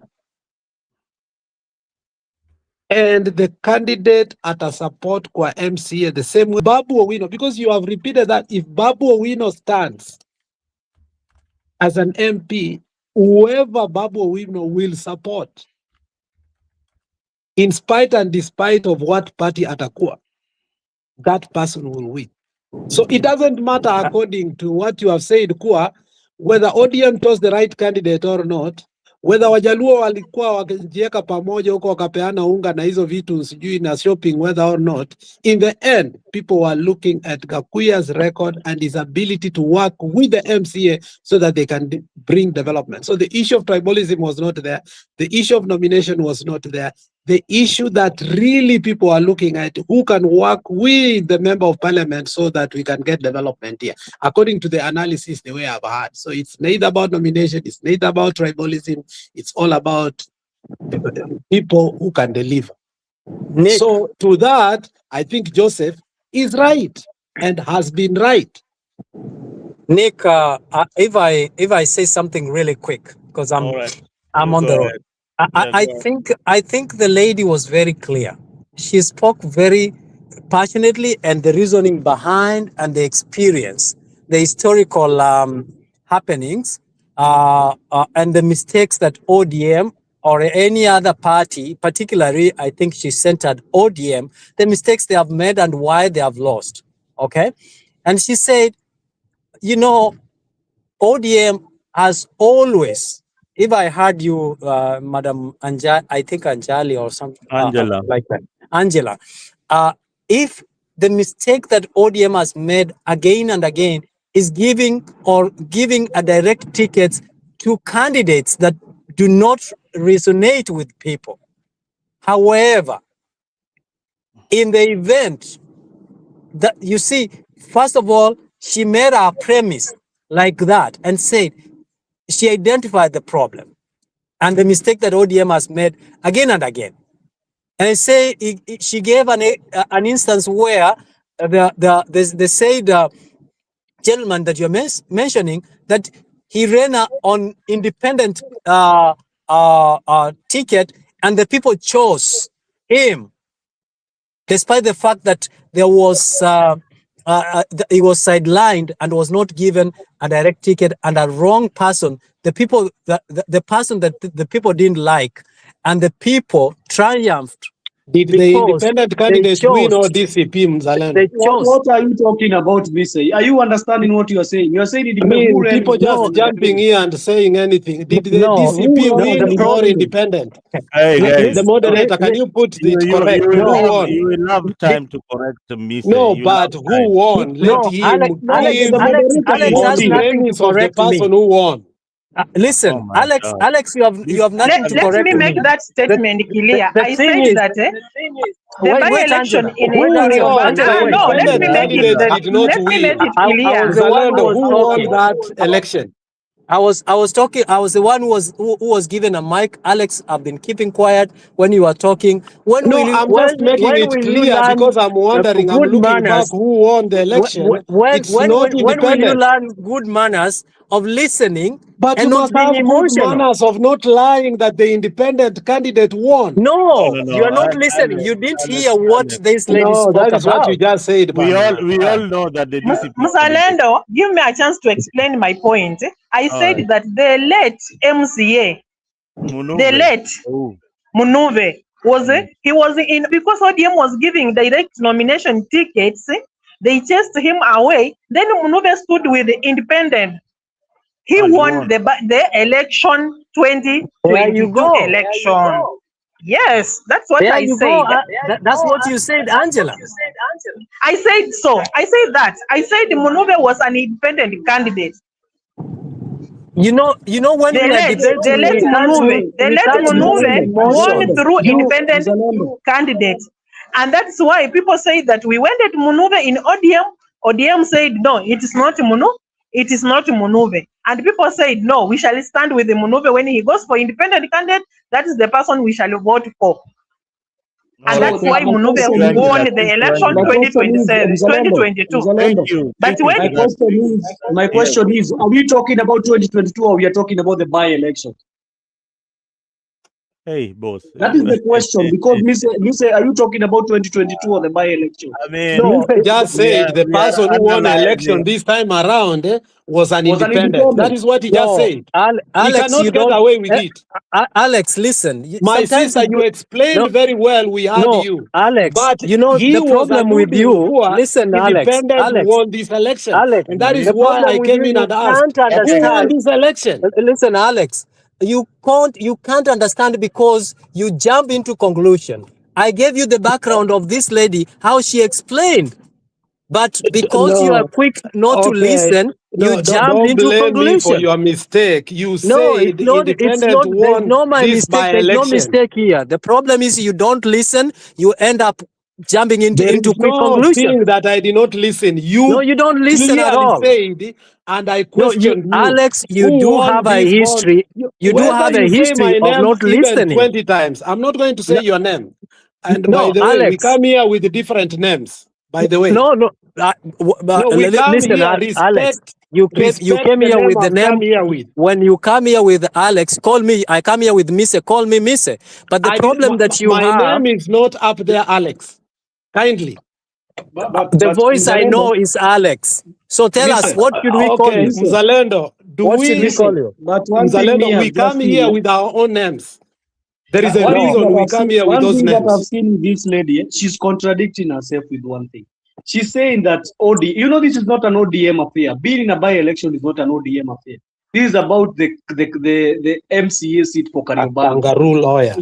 It was Kariobangi seat. It's not about ODM affair. Whether they gave direct nomination or they gave it independent or whatever they did, it was about the by-elections for Kariobangi. And what clearly this lady said, if I listen to her clearly, she said that the MP had really done some good things that the citizens or the residents of Kariobangi saw, and they took it as a good initiative to vote the candidate that was fronted by the MP.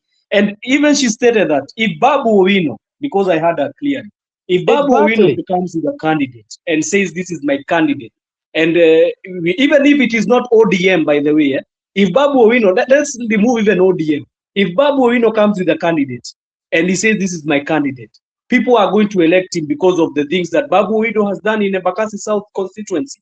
The same as what is happening to other constituencies. Many constituencies, even in my constituency where I come from, Dagoretti, many of those members of MCAs were voted because they were lining up with the MP who was John Kerry at that time. So I think that was the main discussion of this lady. But try to bring ODM in every fold of the by-election. I think it is swaying people the wrong way. Joseph, you are very objective, and the lady made 2 points, and you have highlighted those 2 points. Okay, and Nick, I want to say something here. And Alex, this is not 2022 where you Mr. Nick, insulted can us, you and address me you have using the name actually that have come insulted. here, Nick? Nick, kindly, Alex, for you the have last time, insulted me Nick. as a No, kangaroo Nick, lawyer. Nick, But Nick, look, Okay, Nick, Alex, Nick, Mr. I've come here Nick, just a courtesy of minute. you. Nick, Nick, Nick, listen. kindly, can you? Okay, Wait. guys. No, This no, guy Nick, is Nick, a You guys Nick, will drunkard. can you mature. address me with the name that If I've I'm a come here kangaroo with? lawyer, Alex, he's a drunkard. I'd Nick, rather be a can kangaroo you lawyer address than an me here alcoholic. with the Mister, name don't I've go come that with? low. Mister, I don't expect you to go that low. No, All right? this guy is very No. very I don't want you to go that okay. low. Okay, I Want you to respect go you, that Nick. low. I respect But you. Nick, can you address me with the name I've come here with? Kindly. Okay. Mister will address No, you. Alex, and I'll call him as Okay, Alex. I know you as a kangaroo lawyer, and I will address you as a conman. I am very much You are a obliged to kangaroo this. lawyer. Last time we gave Uh, you people to bring into this, Alex, and you can. Alex, you're No, spoiling I it. mean, You're if he will spoiling go it. that route, I'll go that route. No. No, he has to stop it. No. At least I'm a lawyer. No. You know, when this Mister, guy, no, you you cannot too. I purport mean, to do that. what's wrong with you? We cannot be demeaned here, and he will address me the way he wants. No, I think Alex and Mister, we are mature enough. No, look, Not Nick, But can Nick, you tell me? Can you Nick. tell him to it's respect the unfortunate. forum the way I have come?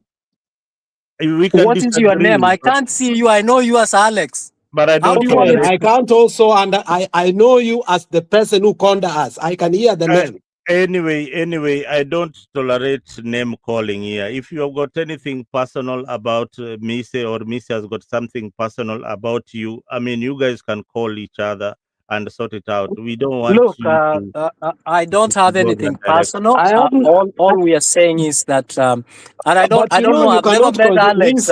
for the last time, Alex, address me with the name I've come with here and continue with your submission. Alex, then Listen, just Mzalendo, can you hear now? don't comment Okay, whatever I say. Don't comment. Mzalendo, you have to put that correct.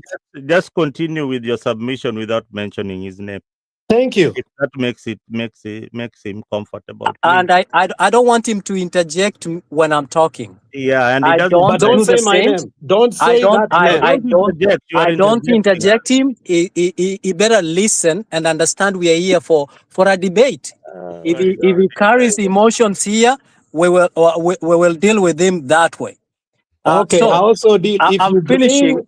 If you bring arguments that are not within, I don't mentioning want my you to name, talk. we will also mention your name. I'm not interested with your name, Alex. For heaven's sake, this is See, not you're now. continuing.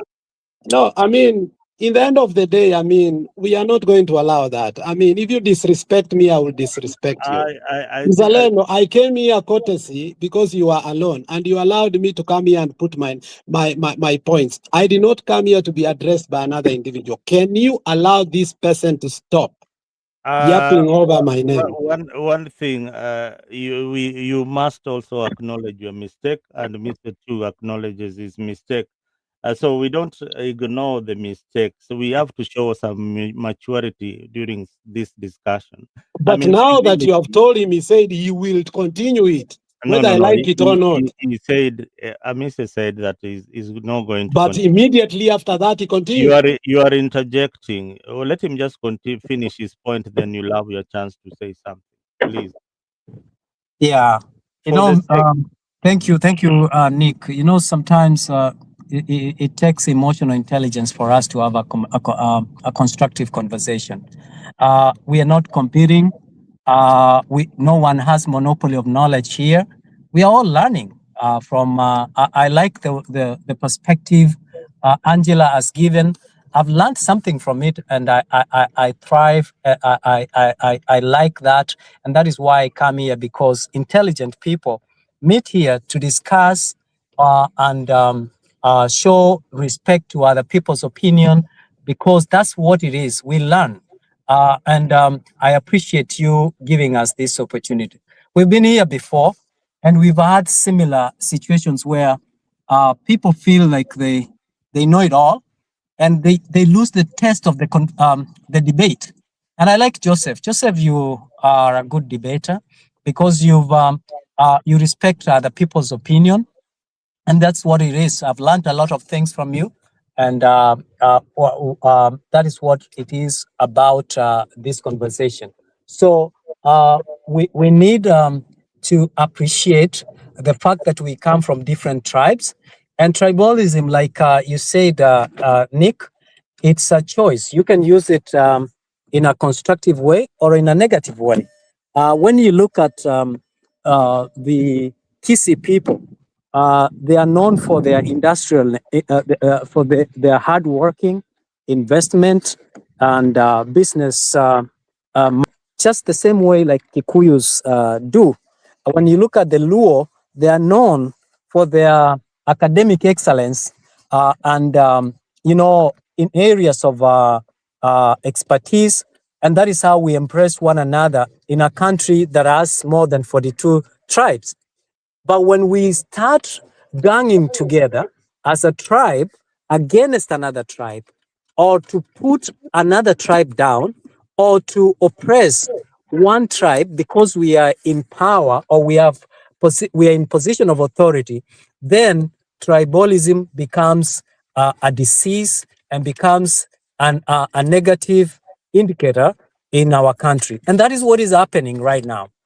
Tribe is ganging with another tribe in order to put their own people, because then they will be able to have to be in position of authority so that they can loot our country.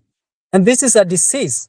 And there are also tribes, or there are people who are tribesmen who are actually, I don't know if they are jealous, when one of their own rises to come to position of authority, they gang up to put them down because they don't want one from their own if they are not the ones who are going to run in that capacity. So it is a challenge, but it goes down to what and where we started from, Nick, where Morara Kebaso has challenged us as voters. When these people come before us, we must vet them. We must look at people who have worked for us, who have delivered, and who mean well for our country, and who have an agenda and knows how they can improve the governance and fight corruption, increase, bring in development, good infrastructure, so that our country can create employment opportunities for everyone to get something to do, so that we can economically lift one another bega kwa bega, sako kwa sako, sijui sako kwa sako, so that we can all benefit. Yeah. Thank you, Mzalendo. Kiswahili ni ngumu bwana. Anyway, thank you very much for that. Maybe I can allow Alex to rebuttal. Alex. Yeah, I still echo what my sister said. The last point where she reiterated that the voters' mindset this time around was not anchored, because she gave a classic view of the candidates that were expected to win. And the UDA guy had been an MCA before, and what did he do? Aliyama Kariobangi, and then he stopped picking up phone calls, ABCD. And to that, he had so much money that he could not buy anybody. The ODM had issues.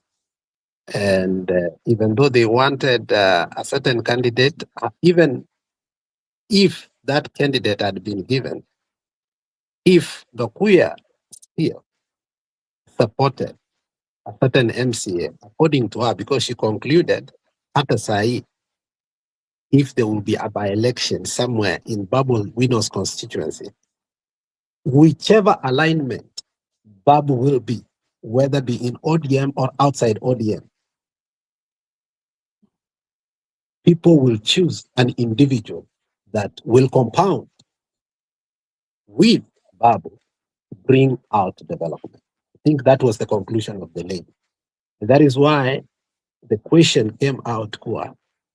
Now, whether ODM did the right nomination or not, whether all those things that happened purported to be tribalism, whereby 100 guests, but only Luos were allowed there, but later on, Esther Pasaris came and questioned that. Irregardless of what ODM could have done, the record of Gakuyo is clear. And the people wanted somebody to work with the MP to bring development. Why? He spoke about the bursaries, the roads, so on and so forth. I go back to what Joseph had asked before. And that's the same thing Winnie spoke today. When a young girl from Bondo says something, then she will be challenged. But when another man speaks, it is leadership. So I think that's a classic Mzalendo. If Joseph, who is purported to be on this side, says something, it will be challenged. But if another person says the same thing Joseph says, then again, it resonates with him. So I came here to, I heard Joseph say the same thing, and I was like, why would Joseph say that Gakuya had so much to do with the winning of the MCA? Now that the lady has come out and said, honestly, Gakuya had more to do than the man themselves, than DCP itself. It makes sense now that the voters in Nairobi are no longer looking at parties. The voters in Nairobi are no longer looking at money. If you align yourself with an individual, because that was our conclusion, if Babu, whatever coalition, whether ODM or outside, supports somebody, if there was a by-election, supports somebody, that person will win. So I think Joseph was right all along. Anyway, you should give me my flowers. I told you that. no, there is no flowers that you're going to get You from give me. me my The only flowers. thing is that there's no flowers that you're going to get from me today, Joseph. The only thing that you're all getting wrong is that the lady has said that in future, the politics of Nairobi is changing. In 2027, the person that will be who will run alongside the MP of it's called Embakasi West will definitely win that election because of the So development. that was in the future, it did not apply in this by-election. Let me tell you, in future. So, but she said Gakuyo helped the guy. That's what she said. Do you know Gakuyo was the But MP? Just wait. Gakuyo was the MP even when Munuve was there. Did you know that? Gakuyo was the MP even when Munuve was there. Now you are re-explaining, which I will allow. I am telling but you, according to the conclusion of the lady, Angela, Munuve alikuwa MP, alikuwa wa chama gani? alikuwa independent. Unajua Alex hakunishika. Nilikuambia people were looking for ODM candidates. Wakati ODM ina fail ku present the right candidate mwenye watu wanataka, that's how people shift and look for another option. So ODM failed Kariobangi to put the right candidate mwenye watu walitaka. So people wanakaa chini, watu wakakaa chini wakajiuliza, what do we do? Maina alikuwa MCA akahama Kariobangi, hashiki simu, kienda kwa ofisi yake unatusiwa, tuwezi jaribu tena. So what next? Kaguya ametufanyia kazi, amekuwa mwaminifu na ameshika huyu kijana. So let's focus with Kaguya because ODM ni kama hawataki kutusikiza sisi, wanataka kujisikiza wao. So I came here, Abigail, Mzalendo. I came here, Mzalendo. One thing, Mzalendo, I want to say, I came here and said, if you are going to go by what Abigail is saying, it means ODM is losing it in Nairobi as a county. If they're not going to be having the right candidates, it means ODM is in Kukufa. ODM is losing everywhere. We have told you here many times, 100 times, that ODM could not field a candidate in Malava. So let us just say ODM is done. Even you talking about the future, ODM is done. Because that is the things they are doing. Now you agree with what Angela is telling you. Now you agree. I don't. The place that I'm differing with Angela is one thing. You cannot come and say, you know, the question I really asked myself. Alikuwa amesema that candidate who was in ODM ule alinyang'anya nomination. Why did, if he was so popular, why did he not go for independent? Because they are sasa hiyo basi kama mwezi jibu hiyo iwezi kusaidia na kutuambia. Sasa wacha nikuulize, kama mtu amekasirika wakati wa nomination na hajatangaza kwamba anasimama kama independent candidate, so unajua hatungemforce asimame kama independent candidate, tumpigie. Alitaka tiketi ya ODM. Na siasa iko na maneno mengi. Kuja ukatuambia 2022 walivote candidate wa independent kwa sababu pia ni kama alinyimwa nomination ya ODM. Kwa nini alisimama hii kiti ya hiyo bangi kwa roho yako na unajua unaweza kufanyia watu wao kazi? Kwa nini usimame na independent? Sasa Angela, wacha nikusaidie kujibu hii kidogo. Ukikuwa kwa nominations za ODM, when you lose, there are two things that happen. Either you can decide to go to independence, or to, if you love that party so much, which so many people wanapenda hiyo chama, wanasema I can't win. Maybe in his mind he knows that he can't win without ODM, so he decides not to run for the seat. So what he was not popular. He was not popular at all. He needed a party to popularize him. He needed the ODM to popularize him. He was not, because we understand when you are a person who is popular. You need to go for it as your own. What? It means to be propelled by a party so that I can become an MCA. If I know I'm popular, even the party itself, if they don't want to give me the nominations, I'll go and it independent. Najua watu watanipigia kura. And I'll give the independent. So unajua hapo ni uamuzi wa mtu kibinafsi. Hiyo ni uamuzi wa mtu kibinafsi. Unaona, sisi hatuwezi muamulia. Juu hata tulienda kwake watu walienda kwake wakamuuliza, ni mbona huwezi simama? Akasema hapana, chenye ODM imenifanyia, give me time to relax, I settle out, nione venye nitafanya nini, nitafikiria next. Unaona, but when Mulube Abigail, hii inamaanisha hatuwezi saidika kwa saa hizi kwa sababu alishindwa. Hiyo ni kumaanisha alishindwa kwa sababu kama ungewalisha uwezi simama, umeshindwa na hiyo by election. So hata hatufai kuwa tukiongea kuhusu hiyo. Niulize huyo, I'm a little bit confused. Wacha nimuulize swali moja anisaidie nielewe. My sister, maybe you are on the ground, musical ground. I wanted you to help me here. If ODM puts its acts together and start nominating people that are popular on the ground, is ODM dead, or ODM can revive itself in Nairobi? It can revive itself in Nairobi if it does the right thing. Thank you. So Mzalendo is wrong by saying ODM is dead. ODM, the way it is structured at the moment, you have given it a rider there. If it does things the right way, is ODM going to be popular? Yeah, that's why, you know, I was with you that ODM is dead until she has said that. ODM, you know what? ODM is just doing wrong things. Do but you know if why? it did the right thing, because, you know, the narrative from the very beginning is we were looking at ODM. Had ODM given us the candidate that we wanted, there was no any other alternative. And so which means, according to what she had said, that even Gakuya, with his record, will not support an individual who was not in. If ODM had done the right thing, nothing could have prevailed over him. You know, it's very fascinating, Zalendo. It's very fascinating. One thing that I've clearly learned here, that we come and say that, you know, it means that ODM has never won that seat since maybe 2017. Because 2022, they never won that seat. And this time, they have been won by DCP. So what does that tell you about ODM in Kariobangi? I have told you, and I keep on No, telling you. Mzalendo, go to the point. Stop saying that they bungled with the nomination. Talk about ODM as a party. Dangote, these people, I know them personally. I You have know, been you came here and I you have told been me, in Nairobi politics many times. I know. Unajua And Mzalendo, the even reason why the candidate who was given the nominations, Mzalendo, you remember he was your friend.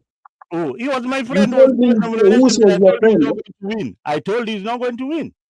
Yeah, and Didn't I tell you that? if you told me he's not going to win, what does that tell you about ODM from if they have not won The this same seat thing since that I've been 2022? telling you, the internal politics of ODM is the one that doesn't give it the right candidates, and they've been saying it. Even the officials in ODM, including the Then now CS for finance, is then, saying then, that the then another problem in question I ODM have. is internal. They need to Then, rectify it. That is then what another question I have. In the by-elections, were we going to nominate an ODM candidate or are we going to vote the MCA for Kariobangi, sir? Kariobangi? political Who are we parties going have to to vote for? present a The candidate. nominations of ODM Hey, or boss, by elections, political parties, they have to present a candidate. All so right, we are not talking unless about you ODM have in Kariobangi. We are talking about Kariobangi as a ward, not Kariobangi as a ODM nomination place. Because nomination, that is their own thing. That is not listen, the candidates who are brought forth. UDA had their own candidate, DCP had their own candidate, ODM had their own candidates, and others. UDA did their nomination. They gave their direct ticket, whatever they did. Yes. DCP did whatever they did. And this candidate, at the end of the day, they meet in a So by-election. I'm asking, then you came here and you told us in the future, what if this candidate for DCP does very good things for the people of Kariobangi? Do you think ODM will stand a chance again in 2027? You know why leaders are elected? They are elected to work for the people. All right. Yeah. So it is game Yeah. shot. We cannot talk Yeah. about something that If he doesn't do a good job, whether it comes with Gakuya or not, he's going home. Simple. yeah, but we need to give credit where it is due. You know, you are bashing my side when I talk. We need to give credit to Gakuya. He campaigned for this candidate. Sifuna was there campaigning for the ODM candidate. We need to give it up to those people who are campaigning. Why do you go to Mbeere North and you say that Kidiki and Nakinaruku did a very good job, but when you are coming to Kariobangi, you are saying no. They did not do a fantastic job. What is this we are doing? Who did not do a fantastic job? If Oh, I'm the you- one who told no, you, we are if I'm the saying- one who told you that DCP is winning even before the by-election, what are you No, talking about? we are talking about what came later. I tried to tell you that Gakuya and the MPs that went there, I even mentioned for you, Major Dong. I told you those guys, they had an influence in that by-election. And this lady has come to confirm what I was telling you. You see what you are still not getting it. I don't know whether you'll ever get it. You're not getting No, it. you are looking at your side of ODM. I asked you not about the getting it. by-elections. Okay, Mzalendo, unaangalia ODM, angalia by-elections. Wachana ODM. let me simplify it for you. If ODM, she's telling you, if ODM had allowed a free and fair nominations in Kariobangi North and got the right candidate that resonates well with the people, a candidate for ODM that embraces each and every other community. The DCP candidate would not have had a chance. Now that negates Even if Gakuya your point that ODM is dead. Even if Gakuya, What you need to tell us is that ODM is not dead. ODM needs to correct its internal structure. That is what I've just explained to you. If they got you things said right. ODM is dead. Oh God. And I asked a question, my sister, if ODM does the right thing, what will happen? That's when she said that, if ODM listens to the people, it's still a popular party. It can win.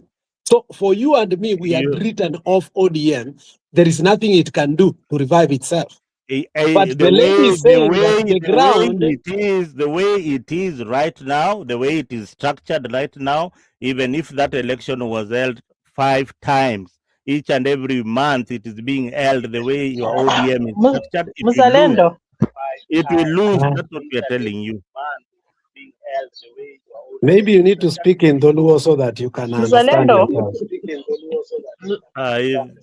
Mzalendo, even this thing that Mzalendo and the other panelists. Hata hii kitu yenye Gladys Wanga alifanyia deputy wake, watu wanajiuliza huyo ndio chair lady wa ODM tunataka atuongoze? That's how people are asking themselves. That is the type of the chair lady you are having. Anataka kutuongoza na hiyo tabia ako nayo. Watu hawafurahishwi na vitu zingine zenye zinafanya. Ile kitu nitakwambia leo, as long as ODM itaendelea hivyo, I'm telling you it clearly, ODM is going to lose a lot of things. Ikiendelea tu vile inaendelea. And the infighting is not helping them. And that is why I'm telling you that hizi vitu zenye Gladys Wanga anafanya pia hazifurahishi watu. Watu wanajiuliza sasa, yeye ndio chair lady anafanya deputy wake atijua ameenda kusupport the opposite candidate. So watu wanajiuliza how, kumaanisha huko hakuna democracy in ODM. Mtu haezi jifanyia kitu ile roho yake imetaka. So people are like, hivi ndio watakuwa wanatuletea watu wenye hatutaki tuwapigie kura. Hivyo ndio tutakuwa tunawaangusha tu wakienda nyumbani. Abigail, naweza kuuliza swali.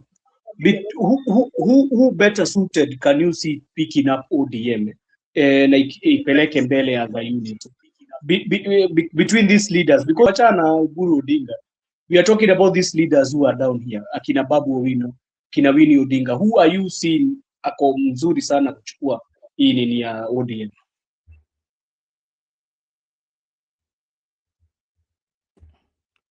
Angela ongea. The person who suits to lead ODM is a person who should wear the I know he cannot wear the shoes of Baba the really, but the person who suits to lead ODM is a person who loves all people. You spread love all the people. It's not that you choose fulani ndio rafiki, fulani unawatenga. No, you have to unite it. And uniting a party, it's not a joke. It's not easy. But because when you see Babu Owino, ile mawazo yake venye anawaza si ile mawazo ya ule mwingine, and that's why you normally see them collide. You understand? And ODM needs a person who say no to corruption. Is the person who will lead ODM. But a person who says yes to corruption cannot lead ODM. Like the way I'm seeing Gladys Wanga seeing it, like saying that he's there to be seconded by President William Ruto to be his deputy. That one cannot lead ODM. He cannot take anywhere ODM. In fact, that one will make people defect from ODM because of that. Because ODM stands for the love of the country, not for the personal interest. Yeah, but Joseph Joseph asked you to help us name an individual. And if Babu Owino stands for the people of Kenya with no corruption, justice to be done in Kenya, Babu Owino will stand to be the leader of ODM. Tukiona tuna macho. Because Babu Owino speaks the mind of the people. Babu Owino speaks the mind of ule mwananchi wa chini wa kawaida. Babu Owino stands for a person in asimami kwa mtoto wa kutoka Nyanza. Babu Owino stands for all Kenyans. And the problem that I understand that we are in for a fighting that will be very difficult, because ninaelewa watu wako Nairobi, they have a very divergent views with watu wako in other areas. That is what I'm feeling in ODM. Hiyo ndio kitu nimeona ODM iko na. Because when you go to places like Homa Bay, napata kuna ubabe fulani ya Gladys Wanga trying to emerge like a ODM party chairperson. And then when you go to Nairobi, it has a very different view of what Gladys Wanga is. And ukienda place like Coast, unasikia wengine pia wanasema lazima Joe wachukue. So I think ODM is in a crossroads and it is difficult for them. That party, I don't think it will remain the same. It will never be the same again.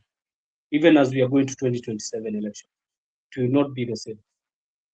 You know, Joseph, Baba took a very long time to build ODM. It is not something that just came within a year or two. It took over 20 years to build a very strong coalition with the Let me interject there. grassroots network. Let me interject quickly. When I look at ODM personally, because I'm a life member of ODM, the best thing that could happen, I think we must go back to history, back when Jaramogi died, and I think Baba saw that even though that was his father's party, and the structures and everything that had been left behind, he did not monkey with it. He left. Actually, I don't know even up to date if Ford Kenya headquarters is in Ajip House. I think it's still there because that is where Jaramogi wanted it to be. So what happened was he moved out, started another movement from bootstrap because he didn't want to disrupt the establishment. And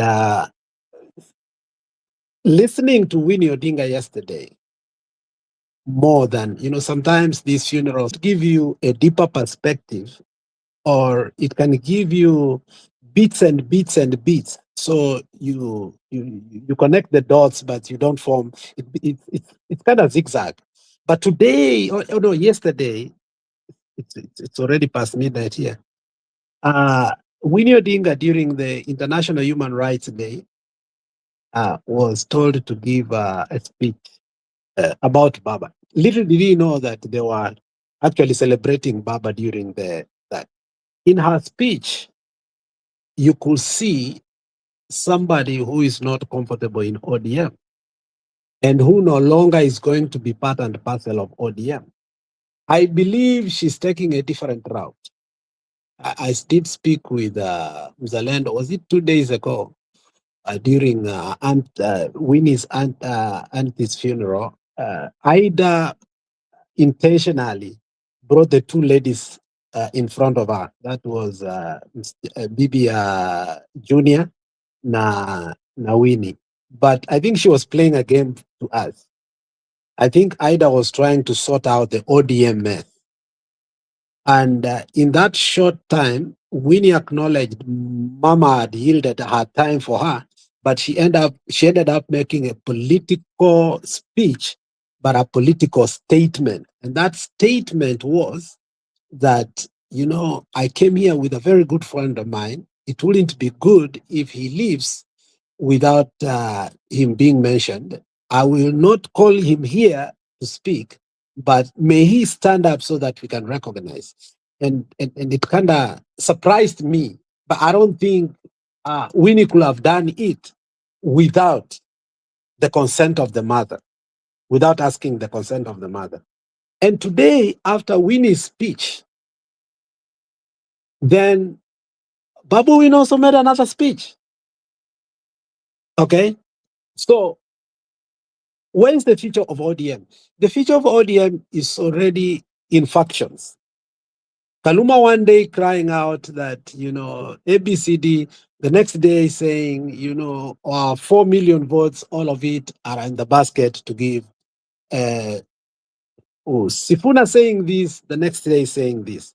So what is my conclusion? My conclusion is, before 2027, if Winnie is a wise person, I think him and her and Babu Wino should be brave enough, like Raila was, to form NDP and try it out in the future. If we have another by-election, maybe before the election 2027, they should test the waters and see if they can win, or Babu Wino should resign and seek re-election within Nairobi, which I think Babu is a coward. He cannot do that. Or even if he did that, Ruto is not that kind of person who can give him space. I think he will politically finish him. And that is why I was criticizing Morara Kebaso, for saying that, Sifuna should quit. You have to be very careful the kind of animal we are dealing with. But my take is the future of ODM, if they wanted to retain the support that Baba had, they can never retain 100%. That is a fact. They have to start, as Mzalendo said, it took 20 years, okay? But the first step is very important. And that step, okay, is to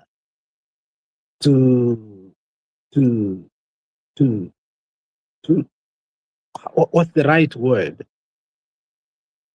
It's to just get out of ODM, okay, and form another outfit, obviously, and start speaking for it while preparing for 2027. I think the likes of Amisi, the likes of Sifuna will find a new home without explaining too much or being seen as betrayers. They will still retain their voting clout within Nairobi and other urban areas.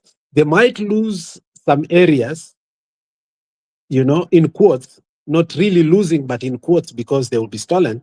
But Nairobi will be difficult to steal from them because these are city politics. Another thing I will concur with my sister is, if they have to change the structure and the leadership, Babu Wino, for me, will force that it's a Luo, because I know that's one thing that they will want first and foremost to do. Will be a better person to lead ODM, because like Baba, he doesn't represent Luo Nyanza. Therefore, it will not be seen. He will not be seen as a Luo. So that's one advantage that Babu will have more than any other Luo young person who will want to take up. So the city politics at center stage will give him an advantage. However, I think for me, I have reservations with that. Why? Because we need not just to look at that only. If ODM has to survive about 50%, because it will never be 100% anymore, because there are so many factions within. I don't know. I'll take another bet that is a little bit weak, but because of how rhetorical and how he has worked with Baba over time, and while there will be real honor of ODM as a puppet for national unity for ODM, I think they will brace and put Sifuna for the sake of it. If I was an insider of ODM at the beginning to test the water before 2027 and see 6 months down the road. Sifuna is one person I didn't know that could fit into the shoes of Anyang' Nyong'o after being... Anyang' Nyong'o was a very effective Secretary General. So when he resigned, or he said he's not going to be after, his tenure was over, I questioned who is going to take over. So when Sifuna took over, he kind of came as too young and too weak and still uncharted in politics. But I think he learned the game quickly. And I think what also helped Sifuna to do his work better is when we took him out of Kandui, because I think he was contesting in Kandui. When we realized we had a field, I don't know what happened, and we lost our senatorial candidate in 2017 in Nairobi. And we brought him to Nairobi just a month or 2 months to that election, and he did very well. So I will vouch for him. Why? Because when we were doing the ODM registration and sensitization, when we started from Siaya, we came to Kisumu, then we went to Busia, all over, and we finished. And we finished in Mombasa. Then I don't know if the Nairobi happened. Sifuna was the MC, and I think he did a superb job. And the job he does on the podium and as a Secretary General, I think so far it has come to be appreciated, okay? And he's a person who can be easier to negotiate with other parties, okay, than Oburu and others who are seen to be very conservative and very tribal, people who will be surrounded by the Kalumas, the Wangas, so on and so forth. So if you want to take out this ring that is seen to be very controversial, as my sister said, the questioning of Gladys Wanga, his behavior on attacking and retaliating on the deputy governor post the by-election. So to show that they have cleaned up their mess and they are ready to move on, I think Sifuna becomes an easier person for other people like Matiang'i, Kalonzo, and so on and so forth to look and say, I think then the opposition can trust the negotiating team with ODM. But currently, where it stands, the leadership of ODM, I don't think anybody can, trust them negotiating, because they know very well. Even Winnie Odinga has come to say, kuna watu usiku mchana wako na sisi, usiku wanauza chama. So you knew he was talking about. So Babu Wino comes out, but I think the Luo factor, is what the question is, that why should ODM still be led by a Luo? If they're agitating for rotational presidency, then I think even the leadership of ODM should be rotational. Other than that, I think Babu Wino has the stamina and the capability and capacity to lead ODM. I believe so. His student politics give him that edge, and the city politics give him that edge. And his election, I think it traversed the whole country, giving himself a name in the podium. So between those two, but if they agree to work together, why do you push here? Okay, one leader and then 20 chairmen. I think that also kills the party. That will never help, of putting sijui Joho and muweke sijui ni nani, muweke the former governor wa nini. So for me, number one, Msifuna. Number two, obviously, Babu Wino. Apart from that, if radicals if a radical thing will have been done, I think Mama Aida will have stopped mourning. I think she should take over, just as the Nehru took over the Congress in India until today. Who cares if Mama Aida becomes the leader of it? After all, she has been the leader of ODM from back. I hear that people like Jalanga had to go see him in the back to get the domination of ODM. I don't know. I hear that if she says no, everything is no. I mean, after all, she's the one who has been the actual leader of ODM, because people like Alai essentially have criticized before Kua ODM is a family party. That's my view on ODM. And I think Alex has put it very well, because you were told that Mama Aida was a very strong and very, what do we say, alikuwa na ile principles, ile ukali ya ile yake. So I can clearly tell if ODM as a party was under Raila Odinga, I can clearly say that if Mama Aida was the way we were told even in the funeral, it means that ODM was under Mama Aida, and they should give her a chance to take the reins of ODM, because this is becoming now it's becoming now like a drama. Ni kama tuko drama, zile drama nini za shule. Anyway, thank you. Thank you, Alex. You know, I just wanted to say this. When Sifuna was doing hizi harambe zao na kina Babu Wino na hao MP na Kadhoni wa Mjomba, I remember when he was in Kiambu, he said that we called Kadhoni wa Mjomba, tukamkalisha chini, tukamuongelesha, tukamuuliza mulifanya aje ndio mkapata hii kitu, na Kadhoni wa Mjomba alitupea akili. And I want to make sure each and every corner of this Kenya, I'll be stepping there to give people support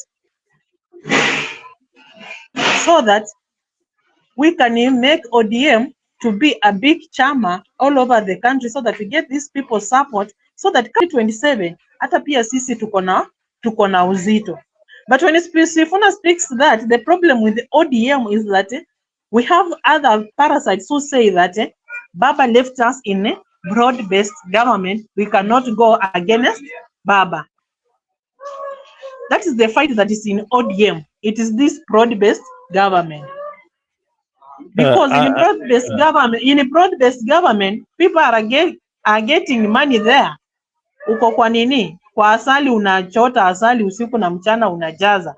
So ukisikia mwingine ana criticize you, unaona kaa we should chase this person away. And I remember Baba Wino saying this, that whether they will chase him from ODM or not, 2027 he'll be vying for governor in Nairobi, and people they are like, whether he stands with the independent candidate, we are supporting Baba Wino.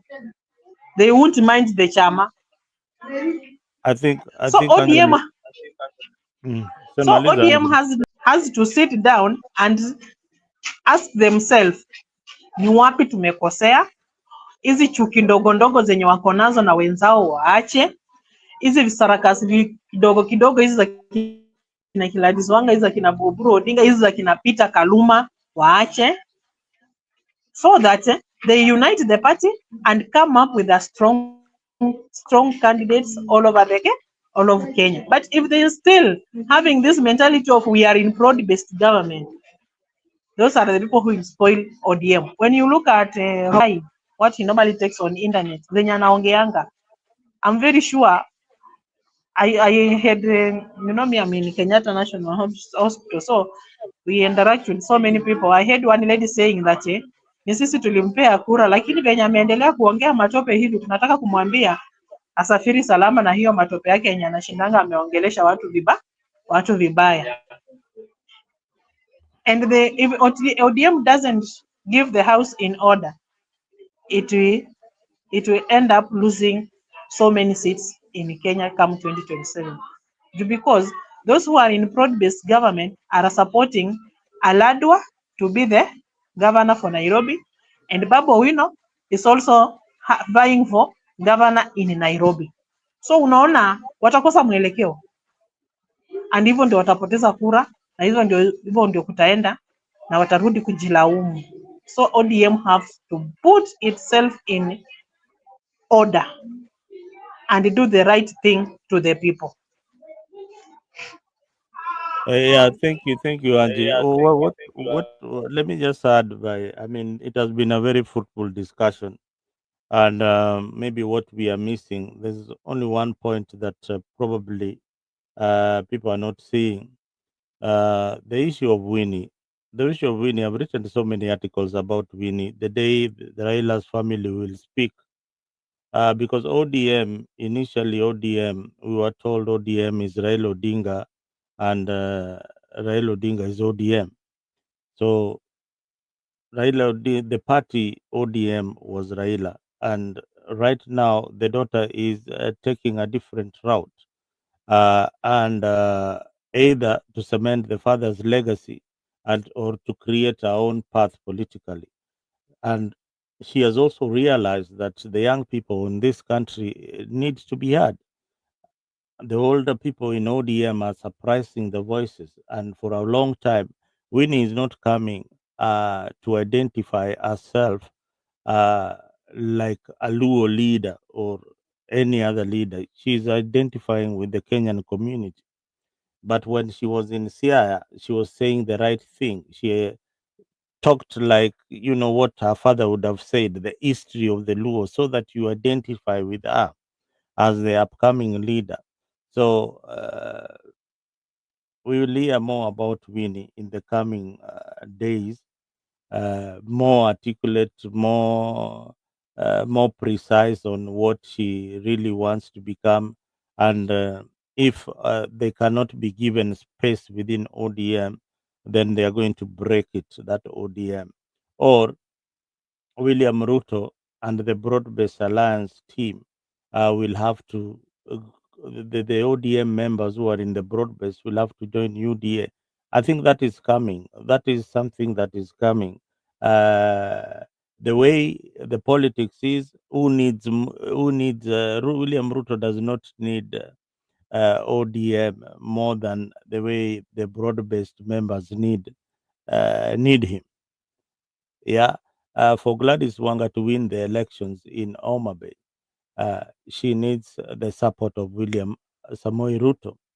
Yeah, for people like Kaluma to win again in Omabe, they need the support of the government. They need to ride on the projects that the government are doing.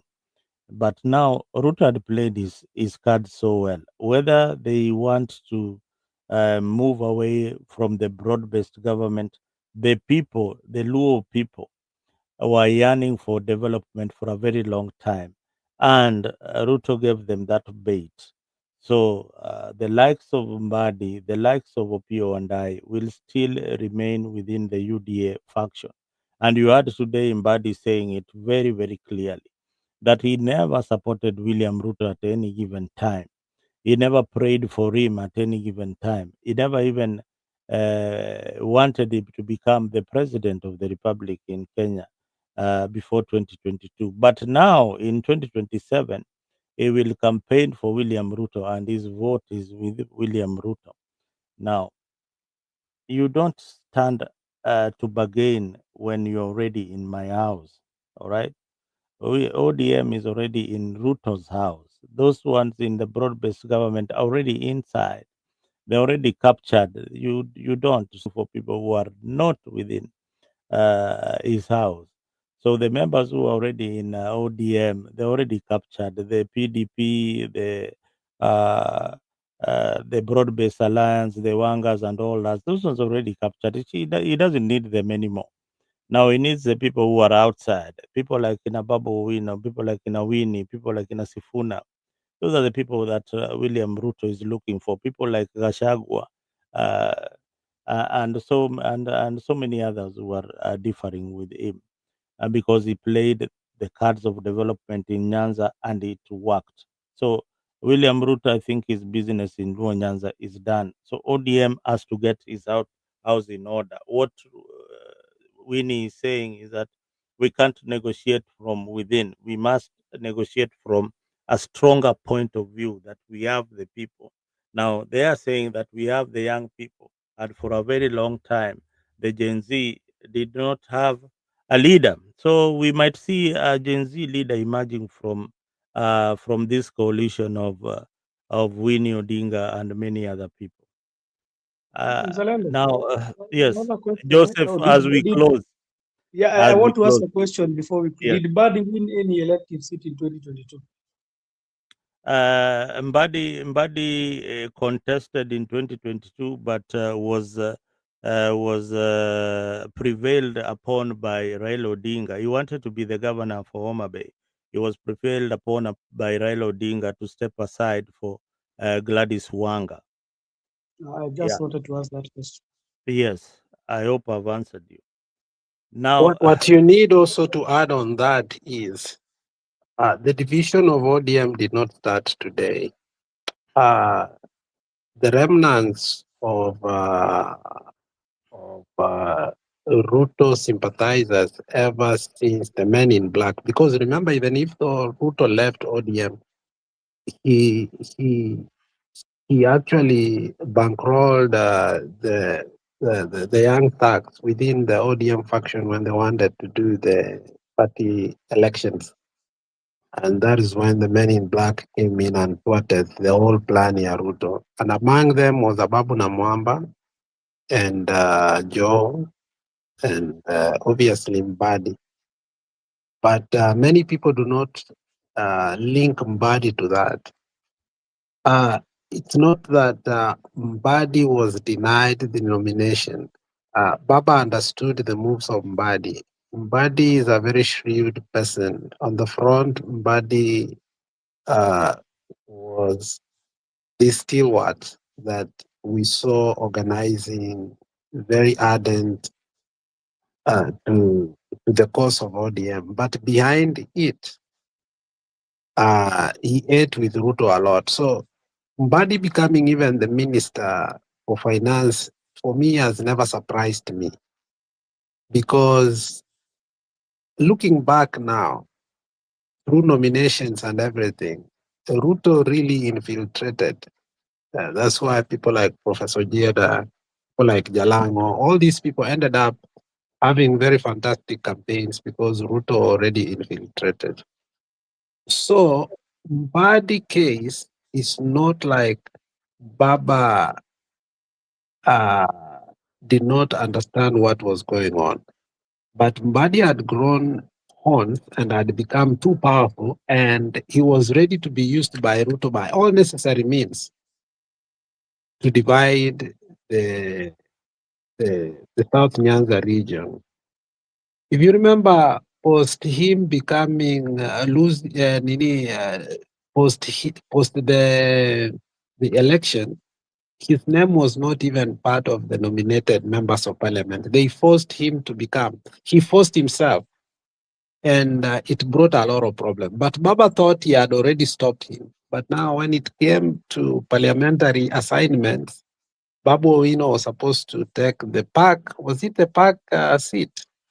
And then Mbadi came out again. He caused a faction and started. That seat actually was reserved for Babu Owino, if you remember. So what am I trying? When you look at the history of Mbadi, it's not like Baba prevailed over Mbadi. At that particular time, Baba had already known what Mbadi wanted. Even this coming to the government of William Samoei Ruto, you could see what had happened before. The people who are called the Regenates of ODM, those who had already rebelled. If you look at them, was Jalango, Tomo Jenda, Karoli Omondi, and most of these people, obvious, Jaka Kimba was the person that really surprised me of all people. All these people are coming from one area, and I think they had cahooted together to obviously separate themselves, Baba being Baba and understanding how that could have had an effect. You know, he reluctantly, as a politician, to have that perspective of unity and coined the word experts. But I think Mbadi is an individual who had already gone. When you saw Jakakimba go, when you saw Karoli Omondi go, when you saw all these people go, they had already gone. So some of these people that we think that are in ODM and we are saying they are what and what, these were already Ruto people long time ago, but they didn't, under the leadership of Baba in ODM, they did not have that courage to come out and do what other people like Obado did, or probably Kidero did. But I think they found a way of doing it, including people like Eliud Owalo. These are people who are bought long time ago, and they didn't have the courage to do what they later on did. It took them time. The PM, as you have said, Ruto still works with people or not. I think he has already weakened them. And one of the people that honestly, even if Ruto was to support him openly with a free and fair election, they will not win are people like Junet, are people like Mbadi, and even James Oreng. I have a grip in my heart that even though he speaks like he's against Ruto, because if you remember very well, under the leadership of Baba for a very long time, the same way my sister said, the Siaya gubernatorial seat, they've never had their way. Remember at the beginning, it was Oburu versus who? Was Oburu versus that young man. They fought, and they were denied both. Rasanga came in for 10 years, not because he was, loved. He was a compromise candidate. This time around, Oburu was fighting again with who? Orengo. And again, Orengo had the capacity and capability. But because Baba was running for presidency, it was seen that, again, this man becoming a governor, that's very wrong. Ruth Odinga again becoming the women rep this side, it was wrong. And also, as you saw, the sister-in-law was also running for MCA. There are people who, even if they will be perceived they won in Luo Nyanza, it is because Ruto announced them. Even if even if they were to support Ruto, and Ruto was to support them with everything, if the votes were to be counted, I will guarantee you, Junet will not win, Orengo will not win, and Gladys Wanga will not win. Those are the three that I can tell you without a doubt. The rest, for me, they are debatable. Maybe if Anyang' Nyong'o was run the third term, maybe he would have won, maybe because he's a little bit gentle and independent. But my point is here, Mzalendo. Even if you say that they need Ruto, even if Ruto was to campaign them every day and the election was to be free and fair, I don't think Gladys Wanga will win. He will just be, she will be announced. People, Alex, these people are facing corruption charges. They need Ruto. I mean, if they decide to go the other way around, EACC will be knocking in Homa Bay County the next even day. if it was there was no ACC, let's put that everything is okay, okay? Oh yeah, everything Even is if okay. everything was okay, I am saying, if all factors were okay, Mzalendo, and we went to a free and fair election, Gladys Wanga will not win. You know that. I know that. I know. Okay. So, and that is why I think ODM is very confused, because they know that fact. Now they will force themselves on Ruto. You know the sad reality, and many years, she's the chairman of the party, and they have to do a nomination for the gubernatorial race. So if if Budi wants to be the governor for Kisii, for example, Simba Arati is the deputy chairman for ODM. I mean, do you think that you'll get a fair chance, and you are with the people? Yeah, but remember, you know, Mbadi is also very vengeful. You know, Nanga vile Mbadi, even when he speaks, when he's angry, he's a very vengeful person. Yani uso wake tu inakuonyesha. I don't think Mbadi has ever forgiven Gladys Wanga. You know, that was a total humiliation of you being the chair of ODM, but losing your nomination. I think Mbadi will also want to revenge on that. And you know, all along, he kept on saying in the campaign trail, me as the chairman, I am the chairman. I am the chairman of the party. I remember him even coming to sort out the issue of Ongeri and Simba Arati in Kisii forgetting hata yake imeenda. Do you remember that? Hiyo kitu wanaudhi nayo watu. Hiyo kitu wanaudhi nayo watu sana. Mimi ndio chairman.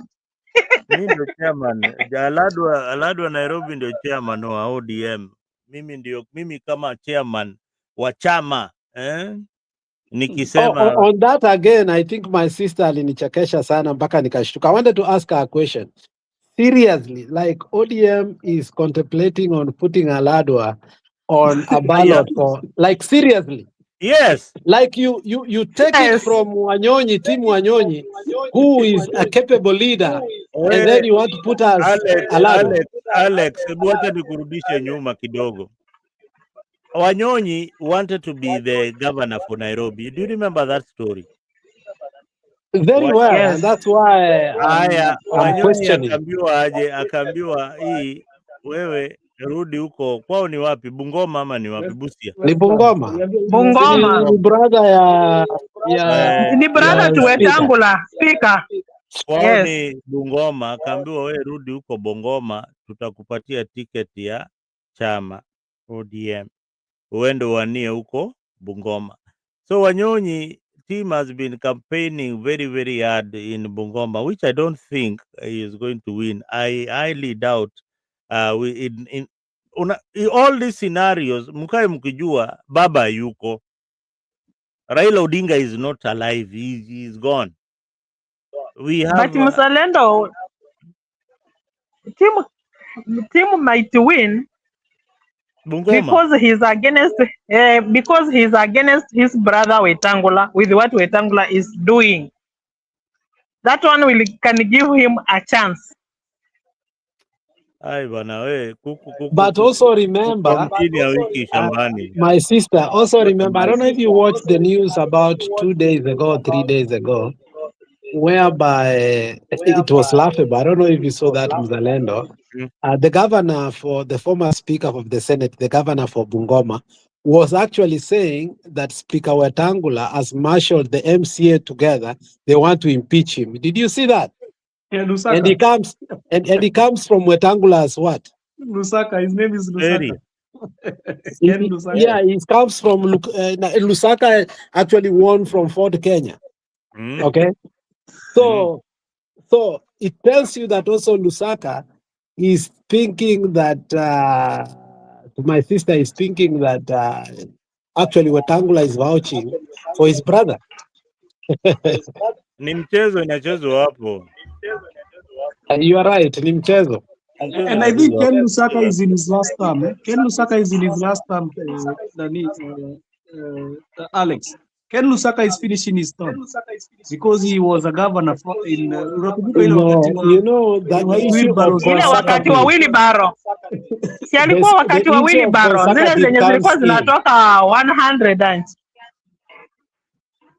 Joseph, the issue of consecutive comes in. He lost, he came back. So it doesn't say that 2 terms only. I don't know how they are going to sort that out. So when you lose and then you come back, yeah, it is 2 terms. About ile 2 terms consecutively. We need the word consecutive. Yeah, we need to be told. We need to be told about that one. We will research on that. We need to know. That one needs to be addressed because. But Ken Lusaka leadership. But Kidero went for 1 term, and then he was vying in Homa Bay for another term.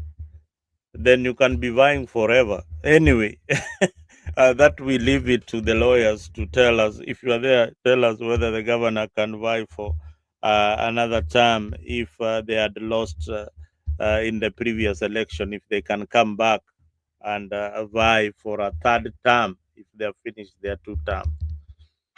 So there's a gap there.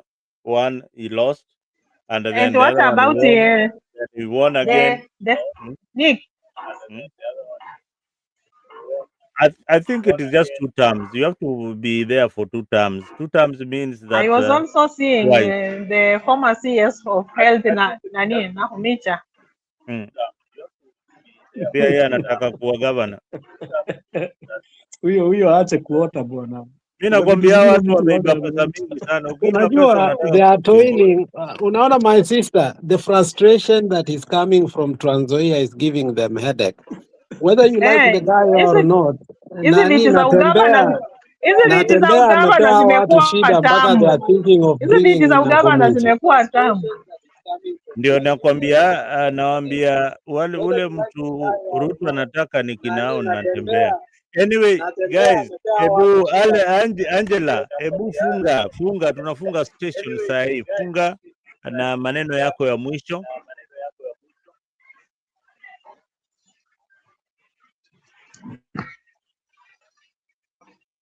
Angie or Jose, you can go before Angie.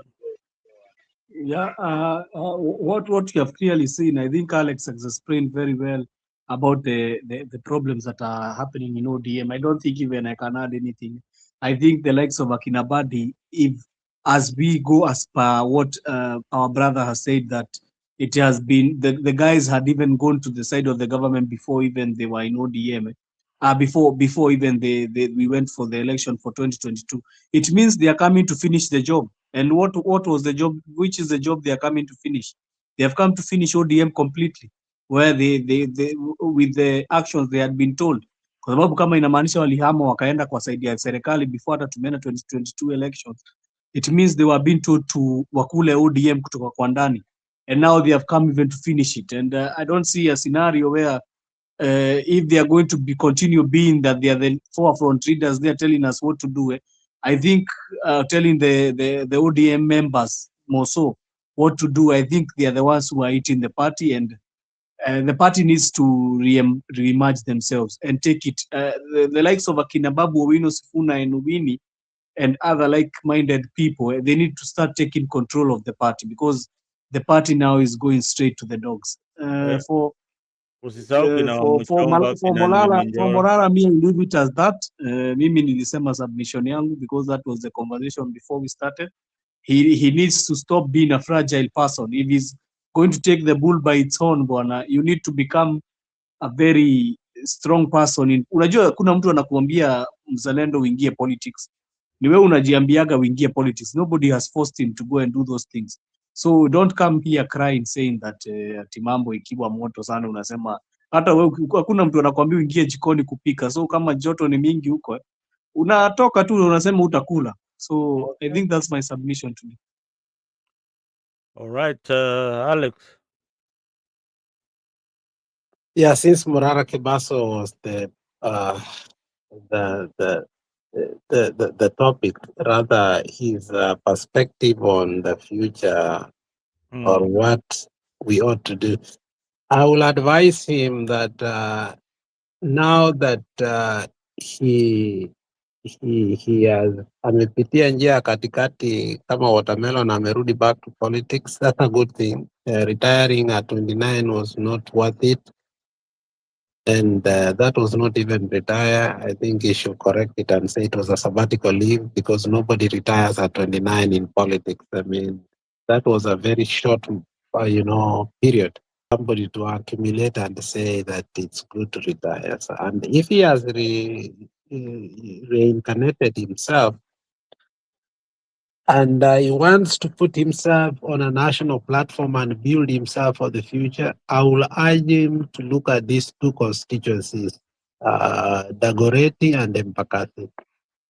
I think Embakasi will be easier for him to win if Babu gets out, because the person who I saw was preempting on the seat, and he came out in a very ashaming way, is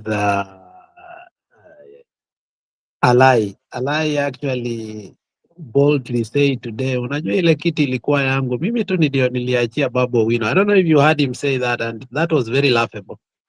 And so if that is what they are contemplating in Nairobi to give a ticket for Alai, I will ask Morara Kebaso, because hiyo ndio ile area ya utawala nini wa Kisii ni wengi.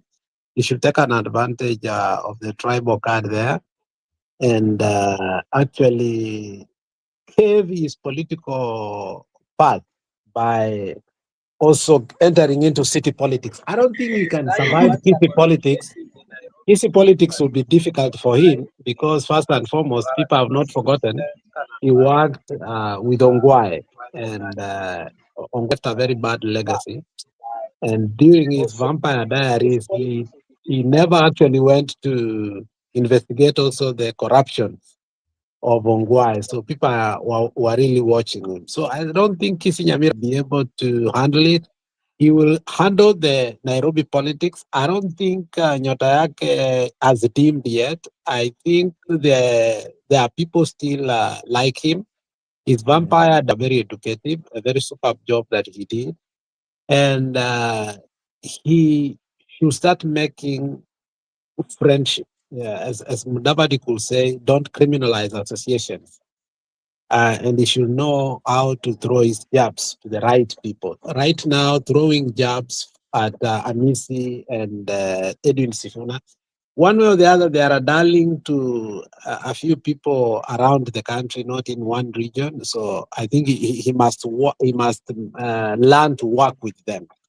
But otherwise, I wish him well. I mean, coming back to politics is not a sin. I mean, as he said, the pressure was too much. But let him know that when the kitchen is too hot, don't get out. It makes you a weaker person. Let him not be too quick to defend himself. Last time when I saw people wanamkaranga juu ya pesa, so on and so forth, he used to come very unhinged. Okay? And very unhinged, anatoa video ya 3 minutes ambayo saa ingine niambie jina yako, ulilipa siku gani, nitakutumia pesa yako back. He must have a thick skin. Yeah, he must have a thick skin. Now that he will want us to look back that, he entered into politics very young and there was a lot of confusion. Now that he has taken a sabbatical leave, he must show that sabbatical leave actually really helped him. So I think that chance he will be given now that he's a subject and the media is already looking for him to interview him. Like that was a very good interview, taking away the criticism. It was an eye opener. Many things that he said there. So let him keep up the consistency, but as so critical.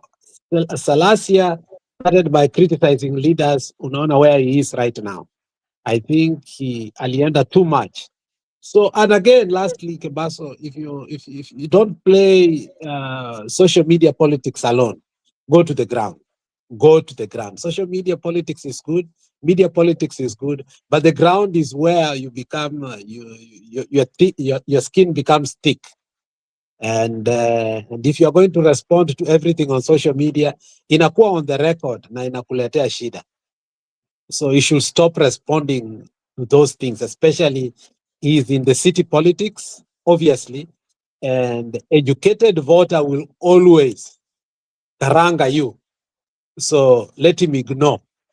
The more you are abused, the more you are prepared for leadership. And the easier it becomes for you to campaign. Because by the time campaign comes, there's nothing new that will come. The old has passed. Behold, the new has come. So, I think Nani Alex has given me a good idea. I'm going to advise a candidate that I'm always supporting, Fanya Mambo, to leave the social media limelight and go to the ground. I'm truly Underground, going to unafanya mambo going to pass the message. inaitwa too much English. Too much English does not give you the seat. The ground ndio kuna kura. Anyway, Angela, uko ama umeenda? Inakaa Angie ametuacha. Anyway, guys, thank you very much for that wonderful discussion, although it was heated. But when you see Budi here, Joseph here, Angela, and Mise, we expect some fireworks. And today we looked at what Morara Kebaso interview was. In the conversation, it's a mirror of our society, a mirror that is reflecting who we are, what we tolerate, and what we must change. Make sure you watch the full interview here on Africa 24 and share it, discuss it, and look at the challenges that Kenya is having. Because without this kind of discussion, then we are not going to go anywhere. It will come from you and many others who share the same vision. I am Zalendo, and this is Africa 24. And as always, we speak the truth to power. Asanteni sana wale mulikuwa pale kwa comment section. Thank you very much. I hope to see you on the other side. Karibuni sana. Leo jioni tena we will have a very heated discussion with Ben and many other panelists who are going to join us. And don't also miss our Friday discussion, which is very insightful most of the time. So karibuni sana. Friday we have a very powerful discussion. I will be here with the brother Joseph kama kawaida. Jose, I hope that utakuwa. Yes, I'll be there, lakini sasa unipeagi link nini, uniandikiagi ka message nilikwambia na unitumia. Hebu Jose, fanya hivi, unajua You know, nini? today was not even 60 minutes. Today we have gone 3 hours. Unaona today was Unajua na niko job asubuhi bana. Hebu nipatie, hebu andika namba yako hapo kwa comment section. Ninaitafutaga pale baze, naitafuta na wewe unajua mara mingi unaingia na jina zingine fani. I think is a mobile, nikibadilisha mobile kuna ingine inajiita jina yangu na kuna ingine inajiita. Kuna ingine bwana inajiita jina ingine hapo Magda sijui nani, lakini mimi najua huo sasa ni wewe. Lakini ikisoma jina itasoma. Nimekutumia namba yangu. Nashukuru. Unajua na usitoke, ngoja kidogo, usitoke hapo. Usitoke hapo Joseph. Okay guys, thank you very much. Asanteni sana na tuonane kesho.